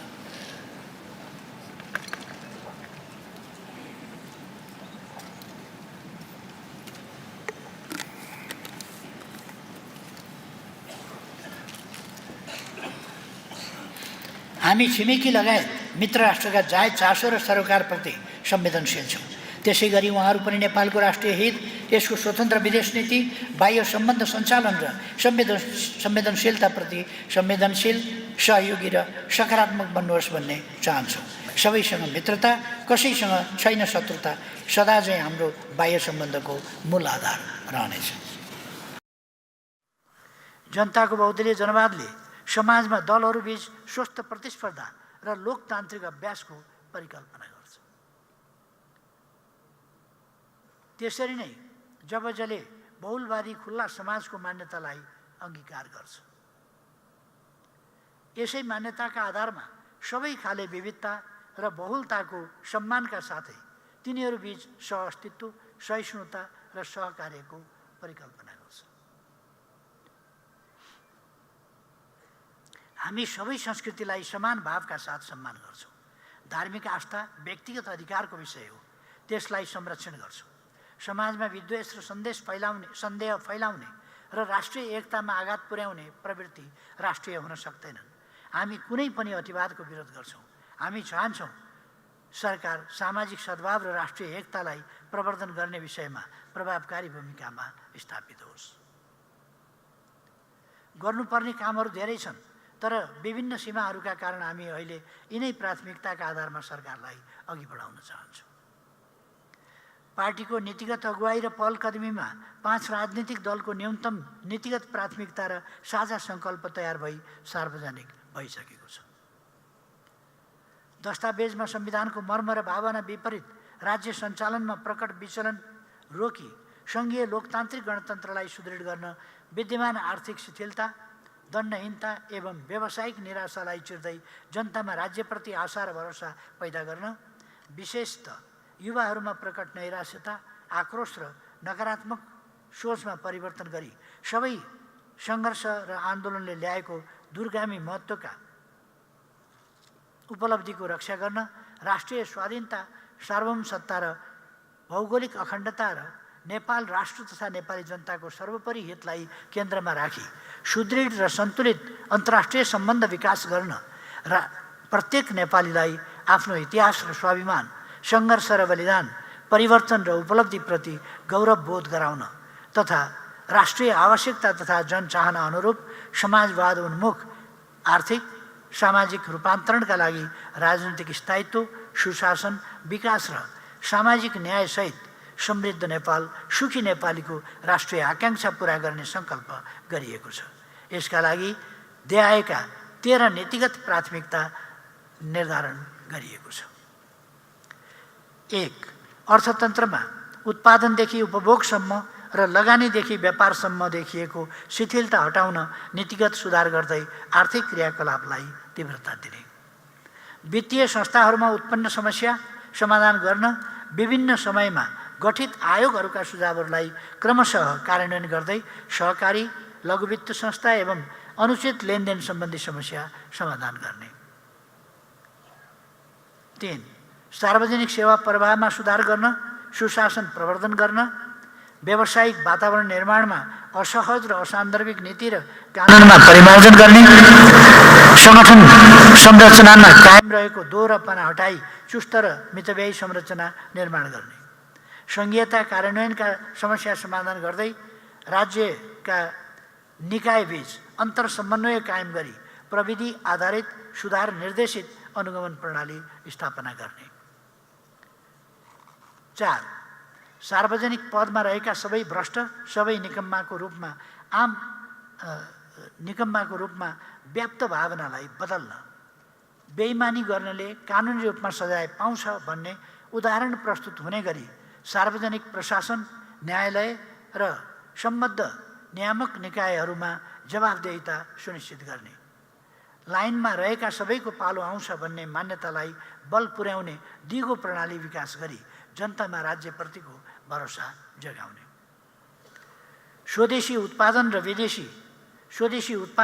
र स्वदेशी उपभोगलाई प्रोत्साहन गर्दै राष्ट्रिय पुँजीको विकास गर्ने, कृषिलाई आर्थिक वृद्धि, रोजगारी सृजना, गरिबी निवारण, औद्योगिकरण, निर्यात व्यापार र आपूर्ति व्यवस्था अभिवृद्धिको प्रमुख क्षेत्रका रूपमा विकास गर्ने, भन्सार नियमनका माध्यमबाट समेत स्वदेशी उद्योग र उत्पादनलाई संरक्षण गर्ने, ज्याला रोजगारी र स्वरोजगार दुवै क्षेत्रमा कामको अवसर सिर्जना गर्ने गरी मेक इन नेपाल अभियान सञ्चालन गर्ने, स्वदेशको रोजगारीलाई आकर्षक र मर्यादित बनाउने, वैदेशिक रोजगारीलाई सुरक्षित र सिक्ने माध्यम बनाउने, सबैको समान पहुँच भएको राष्ट्र, समाज तथा जीवनसँग जोडिएको र समय अनुरूप अनुमोदित हुने गुणस्तरीय शिक्षा नीति अवलम्बन गर्दै उद्यमशील शिक्षित युवाको नीति कार्यान्वयन गर्ने, मौलिक हकको रूपमा रहेको स्वास्थ्य,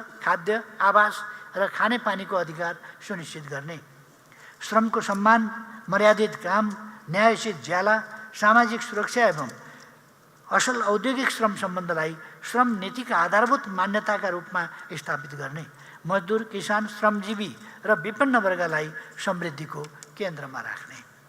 7. राष्ट्रिय पूर्वाधारमा अन्तर्निकाय समन्वय सुनिश्चित गर्ने, यातायात र सडकलाई आर्थिक विकासका पूर्वाधार, आपूर्ति व्यवस्थाको मेरुदण्ड, नागरिकले पाउने सुविधा एवं समुदाय बीचको अन्तर्सम्बन्धको माध्यमका रूपमा विकास गर्ने, पूर्वाधार विकासमा रहेको दोहोरोपन र भौगोलिक तथा प्रादेशिक असन्तुलन हटाउने, पूर्वाधार विकास सम्बन्धी आयोजनाहरू नीति कार्यक्रम तथा बजेटमा पर्ने तर वर्षौंसम्म कार्यान्वयन नहुने अवस्थाको अन्त्य गर्ने। 8. विद्युत उत्पादन विस्तार मार्फत आर्थिक वृद्धि दर बढाउने, विद्युतीकरण मार्फत आम नागरिकको जीवन सहज तुल्याउने, इन्धनमाथिको परनिर्भरता न्यून गर्ने, मुलुकको औद्योगिकरणमा टेवा पुर्याउने र नवीकरणीय ऊर्जाको प्रयोग मार्फत वातावरणमा सुधार ल्याउने, आधुनिक सञ्चार मार्फत जनताको सुसूचित हुने अधिकारको प्रत्याभूति गर्ने, प्रविधि मार्फत शिक्षा, स्वास्थ्य, उत्पादन लगायत जीवनका धेरै क्षेत्रलाई सहज तुल्याउने र रोजगारीका अवसर सिर्जना गर्ने।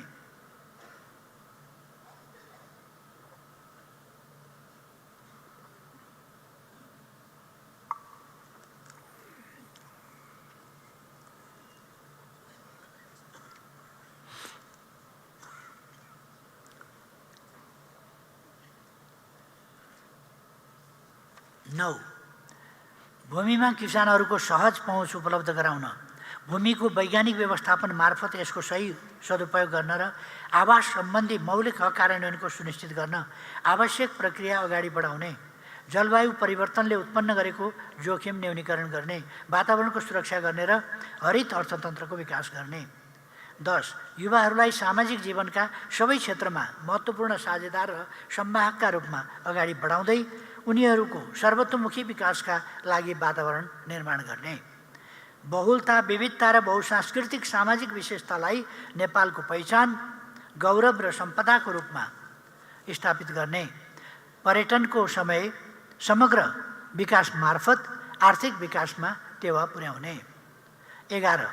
लैङ्गिक समानता, सामाजिक समावेशिता र समानता प्रत्याभूत गर्ने एवं महिला सहभागिता र लैङ्गिक समानता सम्बन्धमा आजसम्म हासिल उपलब्धिहरूलाई अझ दिगो, परिणाममुखी र सार्थक तुल्याउने।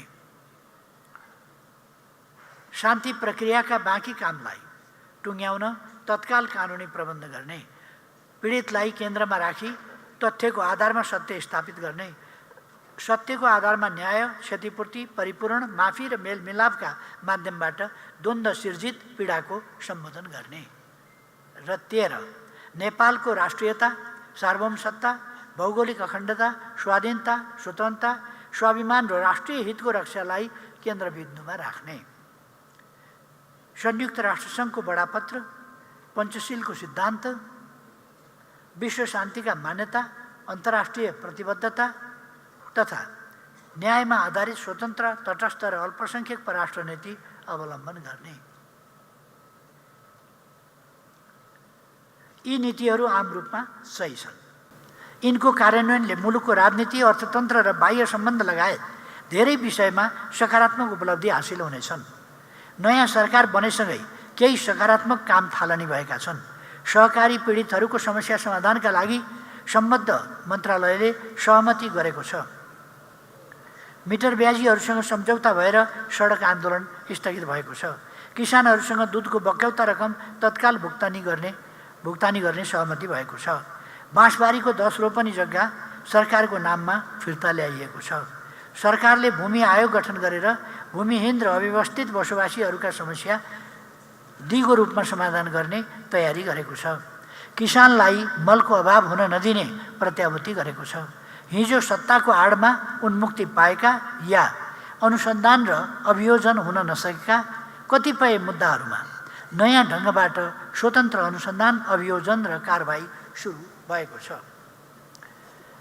यी विषयहरू सकारात्मक छन्, तर अझै धेरै गर्नुपर्नेछ। सरकारले जनतामा व्याप्त निराशा छिर्ने र देश अगाडि बढ्छ भन्ने विश्वास जगाउने गरी तीव्र रफ्तारमा काम गर्नुपर्नेछ। विगतका कतिपय घटना, सन्दर्भ र अनुभवका आधारमा जनताको मनमा यस सहकार्यको दिगोपनामाथि आशंका छन्। यसको खण्डन कुनै औपचारिक मन्तव्य वा वक्तव्यबाट होइन, व्यवहारबाटै गरिनेछ। यसलाई विफल पार्न आरम्भदेखि नै विभिन्न तत्त्वहरू क्रियाशील रहेको पनि देखिएको छ। तर राजनीतिलाई सधैँभरि प्रयोगको थलो बनाइराख्न सकिँदैन। त्यसो गर्न थालियो भने कुनै दिन आफैद्वारा निर्मित व्यूहमा फस्न सकिन्छ भन्ने तथ्यलाई सबैले एकता राख्नुपर्छ। हाम्रो पार्टी यस सहकार्यलाई दिगो, परिणाममुखी र सफल बनाउन आफ्नो सम्पूर्ण सामर्थ्य केन्द्रित गर्नेछ।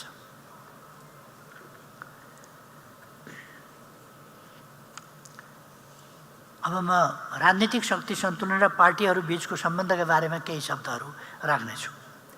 माथि नै चर्चा भइसकेको छ।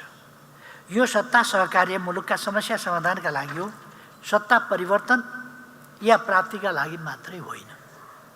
यो राष्ट्रियतालाई बलियो बनाउने र राष्ट्रिय हित र स्वाभिमानको रक्षा गर्ने, सुशासनलाई प्रत्याभूत गर्ने, लोकतन्त्रको रक्षा र विकास गर्ने, विकास र समृद्धिको यात्रालाई गति दिने तथा जनतामा आशा र भरोसा जगाउने साझा सङ्कल्पका साथ स्थापना भएको समीकरण हो। यसलाई निश्चित राजनीतिक विचारधाराले भन्दा पनि यिनै विषयहरूले निर्देशित गरिरहेका छन्। मुलुकमा जस्ता गम्भीर समस्याहरू छन् तिनको समाधानका लागि सबै राजनीतिक पार्टीहरूमाझ निरन्तर संवाद आवश्यक छ। मुख्य प्रश्नहरूमा न्यूनतम समझदारीको खाँचो छ अनि विचार मिल्नेहरूमाझ सहकार्य आवश्यक छ। त्यसैले यति नै बेला निश्चित दल, विचार वा शक्तिलाई निषेध गर्ने गरी अगाडि बढाइने वामपन्थी एकता वा समाजवादी ध्रुव वा अन्य कुनै नाममा गरिने ध्रुवीकरण उचित, व्यावहारिक र लाभदायी हुँदैन। सहकार्य गहिरो हुँदै जाँदा र विश्वासको वातावरण निर्माण हुँदै जाँदा भोलि विचार मिल्नेहरू क्रमशः एकै ठाउँ हुँदै जानेछ। त्यो स्वाभाविक हो, त्यसो हुनु पनि पर्छ। तर आजका दिनमा भने सबै सकारात्मक शक्तिहरूलाई साथ लिएर अगाडि बढ्नु वास्तविकता हो र बढी महत्त्वपूर्ण छ। हिजोको सत्ता गठबन्धनले नेकपा एमालेप्रति प्रतिशोध, मुठभेड र निषेधको नीति लियो। महत्त्वपूर्ण राष्ट्रिय प्रश्नहरूमा प्रतिपक्षलाई साथमा नलिने मात्र होइन, जानकारी दिने न्यूनतम औपचारिकतासम्म पुरा गरेन। राष्ट्रिय हितमा आघात पुर्याउने कतिपय प्रश्नमा गोप्य सहमतिहरू गरिए, कतिपय डरलाग्दा सहमतिहरू गर्न खोजिए तर ती तुइए। त्यो अलोकतान्त्रिक र अराजनीतिक तरिका थियो। हामी त्यसो गर्ने छैनौँ। मुलुकको परराष्ट्र नीति, राष्ट्रिय सुरक्षा, विकास र पूर्वाधारका राष्ट्रिय एजेन्डा, सङ्क्रमणकालीन न्याय र संवैधानिक प्रश्नमा प्रतिपक्ष लगायत सबैसँग सार्थक संवाद गर्ने हाम्रो नीति हुनेछ। हामी चाहन्छौँ मुलुकमा सिद्धान्त, विचार र नीतिका आधारमा स्वस्थ प्रतिस्पर्धा होस्। यस्तो प्रतिस्पर्धाले लोकतन्त्रलाई बलियो बनाउँछ। दलहरूबीच सङ्गठनको बलमा र राम्रा काममा स्वस्थ प्रतिस्पर्धा हुने कुराले समाजमा लोकतान्त्रिक संस्कृतिलाई प्रवर्धन गर्छ। अचानक सत्ताबाट बाहिरिनु पर्दा यति बेला नेपाली काङ्ग्रेस आक्रोशित, क्षुब्ध र हताश देखिन्छ। यही हताशाले उसलाई प्रतिशोधको राजनीतिमा पुर्याएको छ। फागुन 21 गतेबाट सुरु भएको नयाँ समीकरणलाई सफल हुन नदिन र भत्काउन उसले हरसम्भव प्रयास गर्यो। त्यसका लागि उसले रासोपा र अन्य कतिपय दलका नेताहरूलाई प्रधानमन्त्री पदको समेत प्रस्ताव गर्यो। तर काङ्ग्रेसको प्रस्ताव अस्वीकार गर्दै ती दलहरू नयाँ राजनीतिक समीकरणमा संलग्न हुनासाथ ऊ यति बेला हताश मनस्थितिका साथ विरोध र सदनमा अवरोध गरिरहेको छ। यसका पछाडि प्रतिशोध बाहेक कुनै तर्कसङ्गत आधार छैन। सहकारी क्षेत्रमा गम्भीर समस्या देखा परेका छन्। बचतकर्ताहरूको अर्बौं रकम हिनामिना भएको छ र यसको गम्भीर छानबिन गरी दोषीहरूलाई कानुनी कारबाही गरिनुपर्छ। यस विषयमा पार्टी स्पष्ट छ। तर निश्चित व्यक्तिलाई निशाना बनाएर राजनीतिक प्रतिशोधको भावनाले अगाडि सारिएका र पुष्टि नभएका विषयमा प्रवेश गर्न सकिँदैन। हिजोसम्म सरकारमा रहँदा अख्तियारले बयानमा बोलाएका, अदालतले पूर्वपक्षका लागि थुनामा राखेका र गम्भीर अनियमिततामा संलग्न भएका मन्त्री र नेताहरूलाई राजीनामा गराउन तयार नहुने, काङ्ग्रेसले यति बेला अरूमाथि प्रश्न उठाउने नैतिक आधार समेत राख्दैन। विश्व परिवेश, बदलिँदो विश्व परिवेश, भू राजनीति र हाम्रो विदेश नीतिको सम्बन्धमा 2-4 शब्द म फेरि राख्न चाहन्छु। यस बीचमा नेपालमा समेत प्रत्यक्ष परोक्ष प्रभाव पर्ने गरी विश्व परिस्थिति, विश्व वित्तीय व्यवस्था र भू राजनीतिमा परिवर्तन भइरहेका छन्। जसलाई हामीले सूक्ष्म अध्ययन र निगरानी गर्नु आवश्यक छ। तेस्रो वर्षमा प्रवेश गरिसक्दा पनि रुस युक्रेन युद्ध अन्त्यको कुनै सम्भावना देखा परेको छैन। यसले सिर्जना गरेको मानवीय सङ्कट र खाद्यान्न तथा इन्धनको आपूर्ति श्रृङ्खलामा पारेको असरले विश्वलाई नै प्रभावित गरेको छ। कोभिड महामारीपछि तङ्ग्रिन थालेको विश्व अर्थतन्त्रमा यसले नकारात्मक असर गरेको छ। नेकपा एमाले रुस युक्रेन युद्ध यथाशीघ्र अन्त होस्, दुवै देश आफ्ना सार्वभौम सीमाभित्र शान्तिपूर्ण रूपमा रहन सकुन् र त्यो भूमिमा विश्व शक्ति राष्ट्रहरूको शक्ति प्रदर्शनको थलो र क्षेत्रीय द्वन्द्वको केन्द्रभाग नबनोस् भन्ने मान्यता राख्दछ। 7 अक्टोबर 2023 मा हमास लडाकुहरूले इजरायलमाथि गरेको साङ्घातिक आक्रमण र त्यसको बदला स्वरूप इजरायलले गाजा क्षेत्रमा सुरु गरेको प्रत्याक्रमणले ठूलो मानवीय सङ्कट निम्त्याएको छ। हमास आक्रमणमा परि झन्डै 1200 इजरायली नागरिक मारिएका थिए भने सयौं बन्धक बनाइएका थिए। कयौं बन्धक अझै रिहा भएका छैनन्। इजरायलको निशंस आक्रमणमा परि गाजा क्षेत्रमा 14,000 भन्दा बढी बालबालिका र 10,000 हाराहारीमा महिलासहित 32,000 भन्दा बढी प्यालेस्टाइनी नागरिकहरू मारिएका छन्। 8,000 भन्दा बढी मानिस भग्नावशेषभित्र पुरिएको अनुमान छ। संयुक्त राष्ट्रसङ्घका सहायता कर्मीहरू समेत मारिने, अस्पतालमाथि बमबारी गर्ने एवं खाद्यान्न र पानी समेत वितरण अवरुद्ध गर्ने कामले यति बेला गाजा क्षेत्र भोकमरी, अभाव र मानवीय सङ्कटले आक्रान्त भएको छ। युद्धका बाछिटा अन्यत्र पनि फैलन थालेका छन्।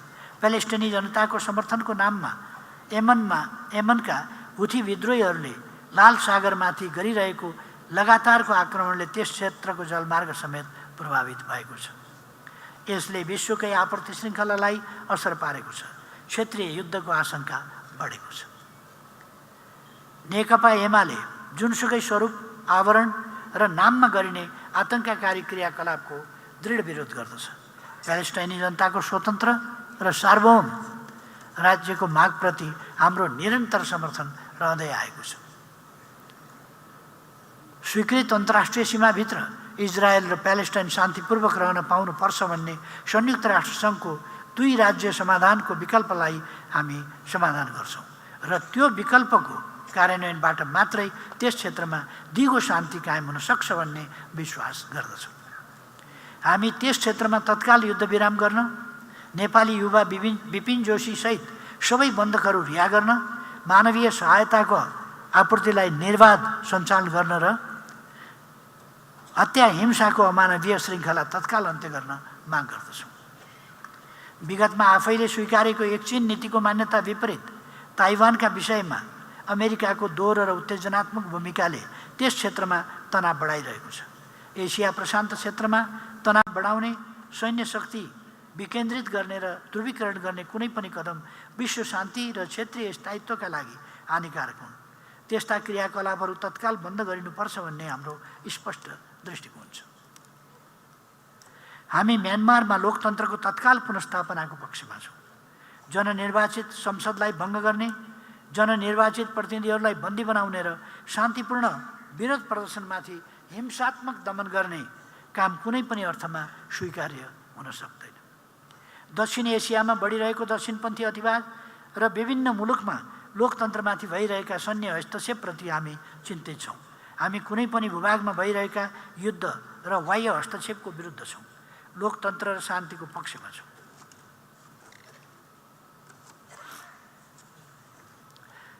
भारत र पाकिस्तान बीचको तनावका कारण दक्षिण एसियामा क्षेत्रीय सहकार्यका प्रयास अवरुद्ध भएका छन्। सार्क निष्प्रभावी र निष्क्रिय अवस्थामा पुगेको छ। बिमस्टेक कामकाजी बन्न सकेको छैन। गरिबी निवारण, जलवायु परिवर्तन र अन्तर्राज्य अपराध रोक्न आवश्यक पर्ने क्षेत्रीय सहकार्यको प्रभावप्रति हामी चिन्तित छौँ। क्षेत्रीय सहकार्यको अभावप्रति हामी चिन्तित छौँ। छिमेकी देशहरूको सार्वभौम सत्ता, संवेदनशीलता र सरकारलाई भारतले आवश्यक ध्यान दिन नसक्दा उसँग यस क्षेत्रका देशहरूको द्विपक्षीय र बहुपक्षीय साझेदारी अपेक्षित मात्रामा अगाडि बढ्न सकेको छैन। नेपालको भारतसँग रहेका सीमा, 1950 को सन्धि, व्यापार घाटा लगायतका विषयहरू अझै समाधान हुन बाँकी छ। बदलिदो भू राजनीति, भू अर्थनीति र शक्ति राष्ट्रहरूका प्रतिस्पर्धाका बीचमा नेपालको राष्ट्रिय स्वाधीनता, स्वाभिमान र राष्ट्रिय हितको रक्षा गर्ने अभिभारा थप जटिल बन्दै गएको छ। हामीले भू राजनीतिमा आएका यी बदलावहरूलाई संवेदनशील दृष्टिले हेर्दै राष्ट्रिय हितको रक्षाका लागि सजग भएर अगाडि बढ्नु पर्दछ।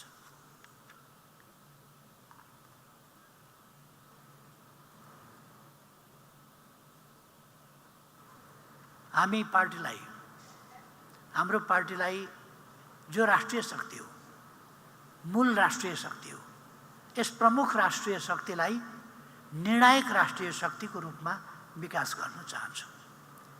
त्यो विकास कसरी गर्ने, त्यस सन्दर्भमा म केही कुराहरू यहाँ राख्न चाहन्छु। बलियो शक्तिको निर्माणले मात्रै मुलुकमा राजनीतिक स्थायित्वको ग्यारेन्टी गर्न सक्छ, राष्ट्रिय हित र स्वाभिमानको रक्षा गर्न सक्छ, समृद्धि र सुशासनको यात्रालाई निर्वाध अगाडि बढाउन सक्छ। यति बेला हामी त्यस्तै निर्णायक राष्ट्रिय शक्ति निर्माणको अभियानमा छौँ। राष्ट्रिय शक्ति हुनुको तात्पर्य आफ्नो राष्ट्रको हित, स्वाधीनता, सार्वभौम सत्ता र स्वाभिमानप्रति प्रतिबद्ध रहनु हो। आफ्ना आन्तरिक विषयहरूको फैसला आफ्नै स्वतन्त्र निर्णयका आधारमा गर्न सकिन्छ भन्ने आत्मविश्वास र निर्णय क्षमता हासिल गर्नु हो। राष्ट्रिय शक्ति हुनुको तात्पर्य सबै जात जाति, भाषा भाषी, संस्कृति, धर्म र भूगोलका जनताको प्रतिनिधि शक्तिका रूपमा स्थापित हुनु हो। सबैका भावनाको प्रतिनिधित्व गर्ने सामर्थ्य हासिल गर्नु हो। देशभित्रको कुनै खास भूगोल, भाषा, संस्कृति या जातिको मात्रै प्रतिनिधित्व या पैरवी गर्ने समूह राष्ट्रिय शक्तिको भूमिकामा स्थापित हुन सक्दैन। राष्ट्र भनेकै त्यहाँ बसोबास गर्ने, राष्ट्र भनेकै एउटा खास भूगोल, त्यहाँ बसोबास गर्ने एउटा साझा भावना र साझा सङ्कल्पमा आबद्ध जनताको समष्टि हो। राष्ट्रिय शक्ति तिनै जनताको सामूहिक शक्तिबाट आर्जन हुने ऊर्जा हो। राष्ट्रिय शक्ति हुनुको तात्पर्य मुलुकलाई स्वाधीन र आत्मनिर्भर अर्थतन्त्रबारे सुस्पष्ट सोच र त्यसलाई हासिल गर्ने क्षमता विकसित गर्नु हो। अर्थतन्त्रमा स्वाधीनता र सबलता बिना कुनै पनि राष्ट्रले आफ्नो सार्वभौम सत्ता र स्वतन्त्र निर्णय क्षमता विकास गर्न सक्दैन। त्यसैगरी बलियो राष्ट्रिय शक्ति निर्माणको पूर्व शर्त भनेको लोकतन्त्र, सामाजिक न्याय र मानव अधिकारको पूर्ण पर्यावृत्ति हो। यी विषयहरूको विद्यमानताले मात्रै सबै जनताको भावना, क्षमता र सामूहिक शक्तिलाई उद्घाटित गर्न सक्छ। राष्ट्रप्रतिको अपनत्व, माया र देशभक्तिलाई प्रस्फुटित गर्न सक्छ र राष्ट्र निर्माणको साझा सङ्कल्प विकास गर्न सक्छ।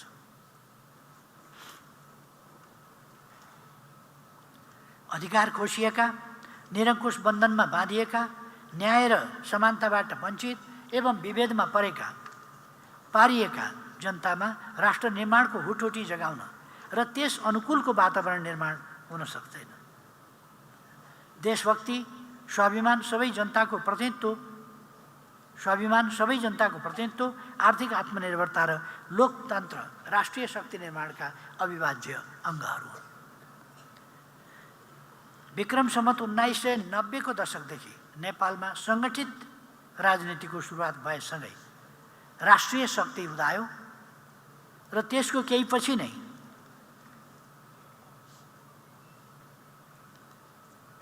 त्यस राष्ट्रिय शक्तिको निर्माण र त्यसको नेतृत्वमा समृद्ध एवं सबल राष्ट्र निर्माण गर्ने धारको प्रारम्भ भयो। अर्कातिर त्यसको केही पछि नै पराश्रय, परमुखापेक्षा र राष्ट्रिय आत्मसमर्पणवादी गरी मूल दुई धारको प्रतिस्पर्धाका बीचबाट आजको राजनीति, त्यस बेलादेखि अहिलेसम्म नै राजनीति यो दुई धारबाट अगाडि बढिरहेको छ। नेपाल कम्युनिस्ट पार्टीको जन्म नै जनतालाई अधिकार सम्पन्न बनाएर बलियो राष्ट्रिय शक्ति निर्माण गर्ने, आफ्नै बलबुतामा प्रजातन्त्र स्थापना गर्ने, आफ्ना मुद्दाहरूको फैसला आफै गर्ने, स्वतन्त्र विदेश नीति र स्वाधीन अर्थतन्त्र निर्माण गर्ने तथा समाजवाद स्थापना गर्दै न्याय, समानता र समृद्धिको जनचाहना पुरा गर्ने लक्ष्यका साथ भएको हो। 75 वर्षको गौरवशाली यात्रामा पार्टीले यिनै उद्देश्यका साथ आफूलाई समर्पित गरेको छ। लोकतन्त्र र जनताका अधिकार स्थापनाका निम्ति पार्टीले गरेको निरन्तरको बलिदानी सङ्घर्ष यसको दृष्टान्त हो। सरकारमा रहँदा होस् वा प्रतिपक्षमा सबै खाले जात जाति भाषाभाषी संस्कृति र भूगोलका जनताको एकतालाई प्रवर्धन गर्न, सामाजिक सद्भाव र राष्ट्रिय एकता सुदृढ गर्न तथा सबै खाले अतिवादको विरोधमा पार्टीको सम्झौताहीन सङ्घर्ष यसको उदाहरण हो। सामाजिक न्याय, लैङ्गिक समानता र समावेशिताका माध्यमबाट जनताको सामर्थ्य विकास गर्न पार्टीले अगुवाई गरेका तथ्यहरू आफैमा यसका प्रमाण हुन्। त्रुटिपूर्ण दिल्ली सम्झौताको आलोचना, भीमदत्त पन्त, रामप्रसाद राई, एकदेव आले र केआई सिंह लगायत देशभक्तहरूमाथि भएको दमनको प्रतिवाद, असमान सन्धि खारेजीको औपचारिक माग, नेपाली जनताले आफ्नो संविधान आफै बनाउन पाउने नेपाली जनताको सार्वभौम अधिकारको व्यावहारिक कार्यान्वयन र नाकाबन्दीको सामना यसका ताजा उदाहरणहरू हुन्। बाह्य सम्बन्ध सञ्चालनमा सार्वभौम समानता, पारस्परिक सम्मान र हित तथा न्यायको मान्यता निरूपण यसै सन्दर्भमा महत्त्वपूर्ण कोसेढुङ्गा हुन्। समृद्ध नेपाल, सुखी नेपालीको राष्ट्रिय आकाङ्क्षाको रेखाङ्कन र त्यसको कार्यान्वयनका लागि हामीले चालेका रूपान्तरणकारी कदमहरूले यिनै तथ्यहरूलाई पुष्टि गर्दछ। 2007 सालको क्रान्तिपछि पार्टीमाथि प्रतिबन्ध लगाइनु, 52 सालमा पार्टीलाई अल्पकालमै सरकारबाट विस्थापित गरिनु, 73 सालमा पार्टी नेतृत्वको सरकारलाई अपदस्थ गरिनु र झन्डै 2/3 हाराहारीमा रहेर राजनीतिक स्थायित्व, मुलुकको समृद्धि, सामाजिक न्याय र अन्तर्राष्ट्रिय जगतमा राष्ट्रको छवि सबल बनाउँदै गरेको पार्टीलाई 3 वर्षमै विभाजित गरिनुको अन्तर्यमा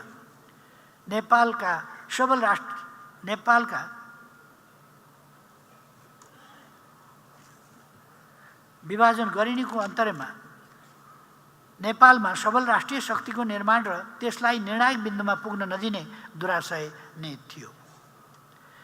यस्ता यावत दुराशय र षड्यन्त्रको सामना गर्दै पार्टीले आफूलाई निरन्तर सुदृढ बनाउँदै ल्याएको छ, तर अझै पनि निर्णायक तहमा विकास हुन सकेको छैन।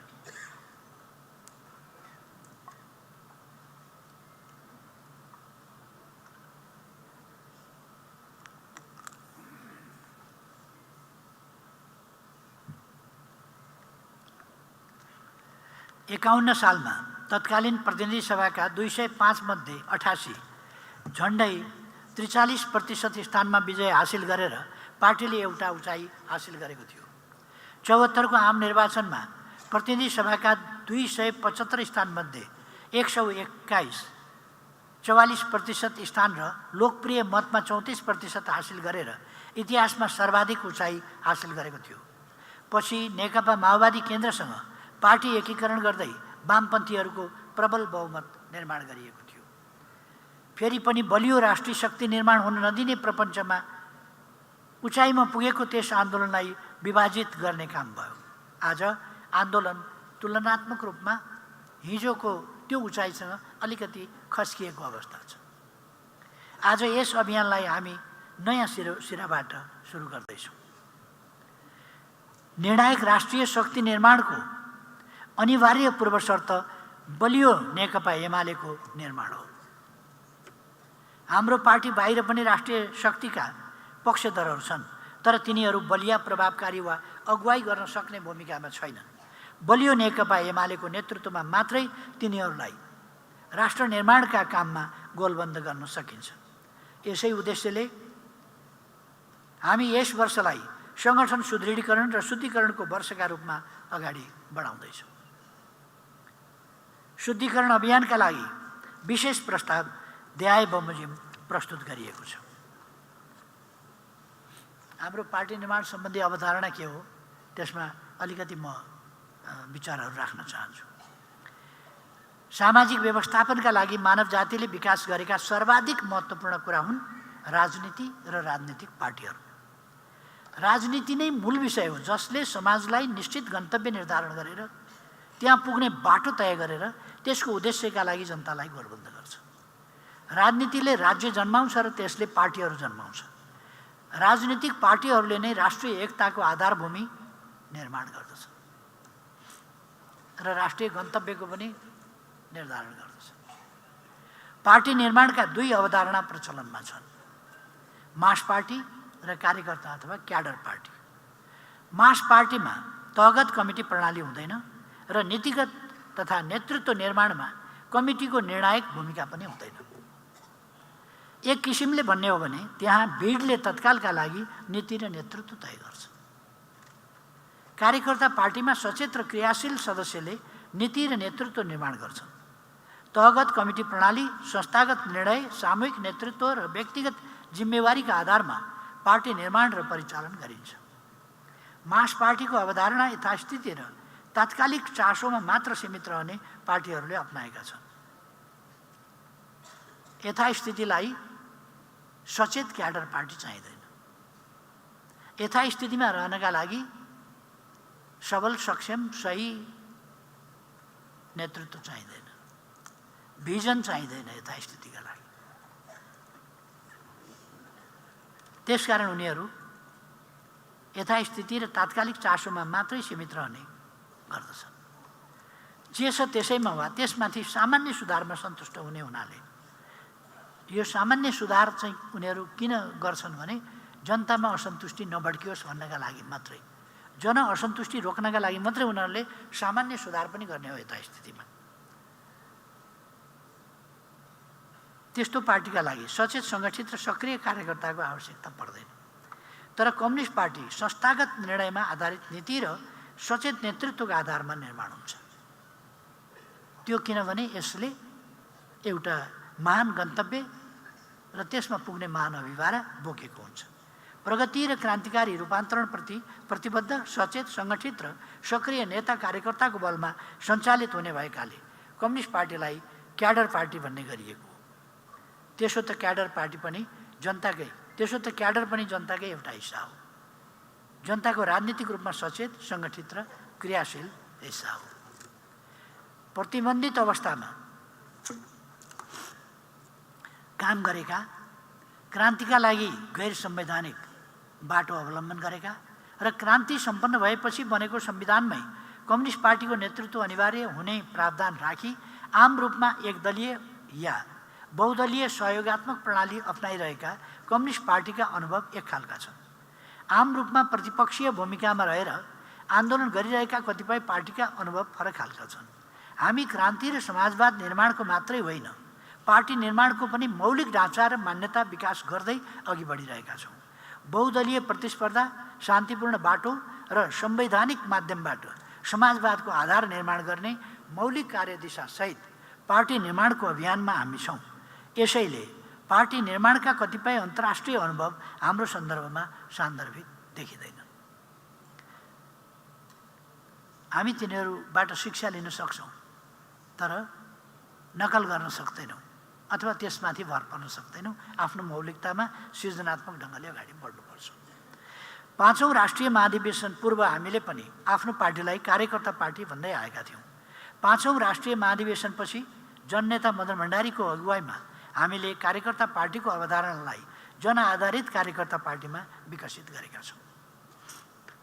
यसको मूल मर्म हो, कार्यकर्ता पार्टी पनि जनतामा आधारित हुनुपर्छ।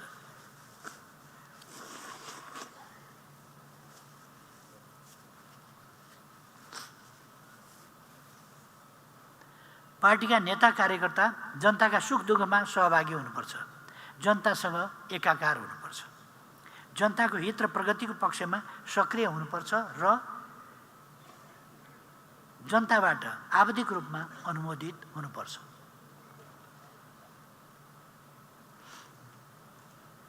पार्टी जनताका सुझाव, समर्थन र चाहना अनुरूप सञ्चालन हुनुपर्छ।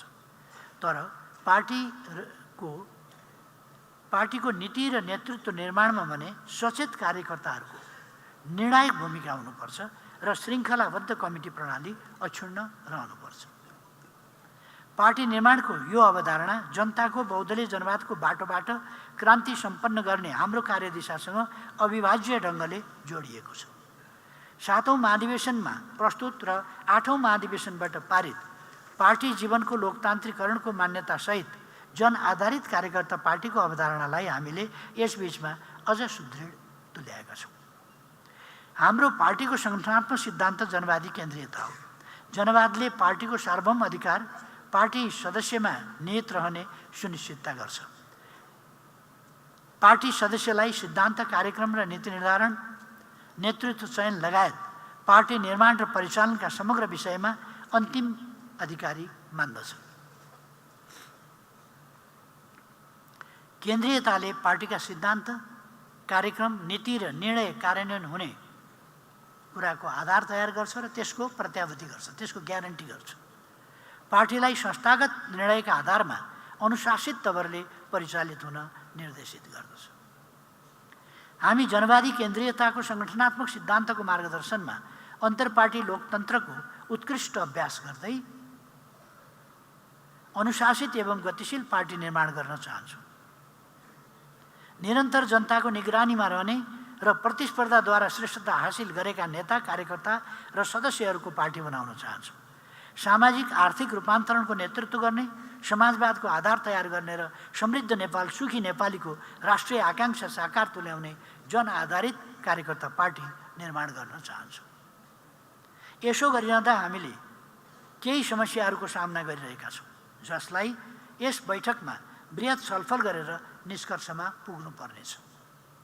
यहाँ मैले छलफलका लागि मुख्यतया 6 वटा विषय प्रस्तुत गर्न चाहन्छु, जसमा कमरेडहरूको सघन छलफल र गहन निष्कर्षको अपेक्षा गरेको छु।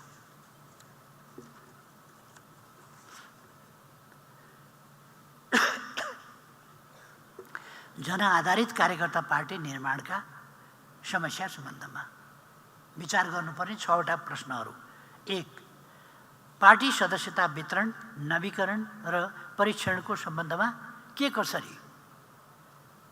सदस्यता वितरण कस्ता व्यक्तिहरूलाई, कस्तो योग्यता पुगेका व्यक्तिहरूलाई कुन विधिबाट सदस्यता नवीकरण गर्ने?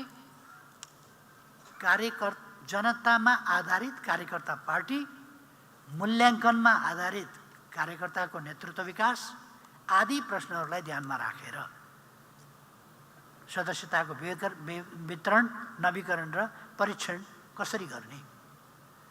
2. प्रतिनिधि छनौट, अधिवेशन र नेतृत्व चयनका सम्बन्धमा कसरी गर्ने?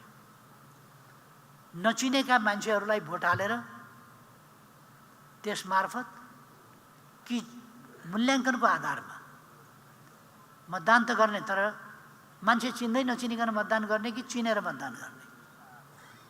गुणदोषका आधारमा जानेर मतदान गर्ने कि नगर्ने? त्यसका निम्ति कस्ता विधि? नचिनेको मान्छेलाई मतदान गरेर लोकतन्त्र त हुँदैन। त्यसकारण तेस्रोमा कमिटी सञ्चालन, चेन अफ कमान्ड र कार्यकर्ताको मूल्याङ्कन कसरी गर्ने? मूल्याङ्कन पद्धति विकास कसरी गर्ने? त्यो सब्जेक्टिभ हुनु हुँदैन। नेतालाई मन परेका भरको मूल्याङ्कन होइन, अब्जेक्टिभ मूल्याङ्कन। कति मिटिङ भए, कति बैठक भए, कति सदस्यता वितरण भए, कति कमिटी बनाइए, कति कमिटीका बैठकहरूमा भाग लियो, कति अनुगमन गरियो, कति प्रशिक्षणमा भाग लियो, कति प्रशिक्षण गरियो, के गरिए कामहरू, त्यसको कति प्रभावकारिताका साथ गरिए आदि कुराहरू। 4. कार्यशैली, जीवनशैली र कार्यकर्ताको आचरण सम्बन्धमा। 5. आर्थिक सामाजिक रूपान्तरण र जनचासोका विषय सम्बोधन गर्ने सवालमा। यस सम्बन्धमा मैले भन्दै आएको छु। अब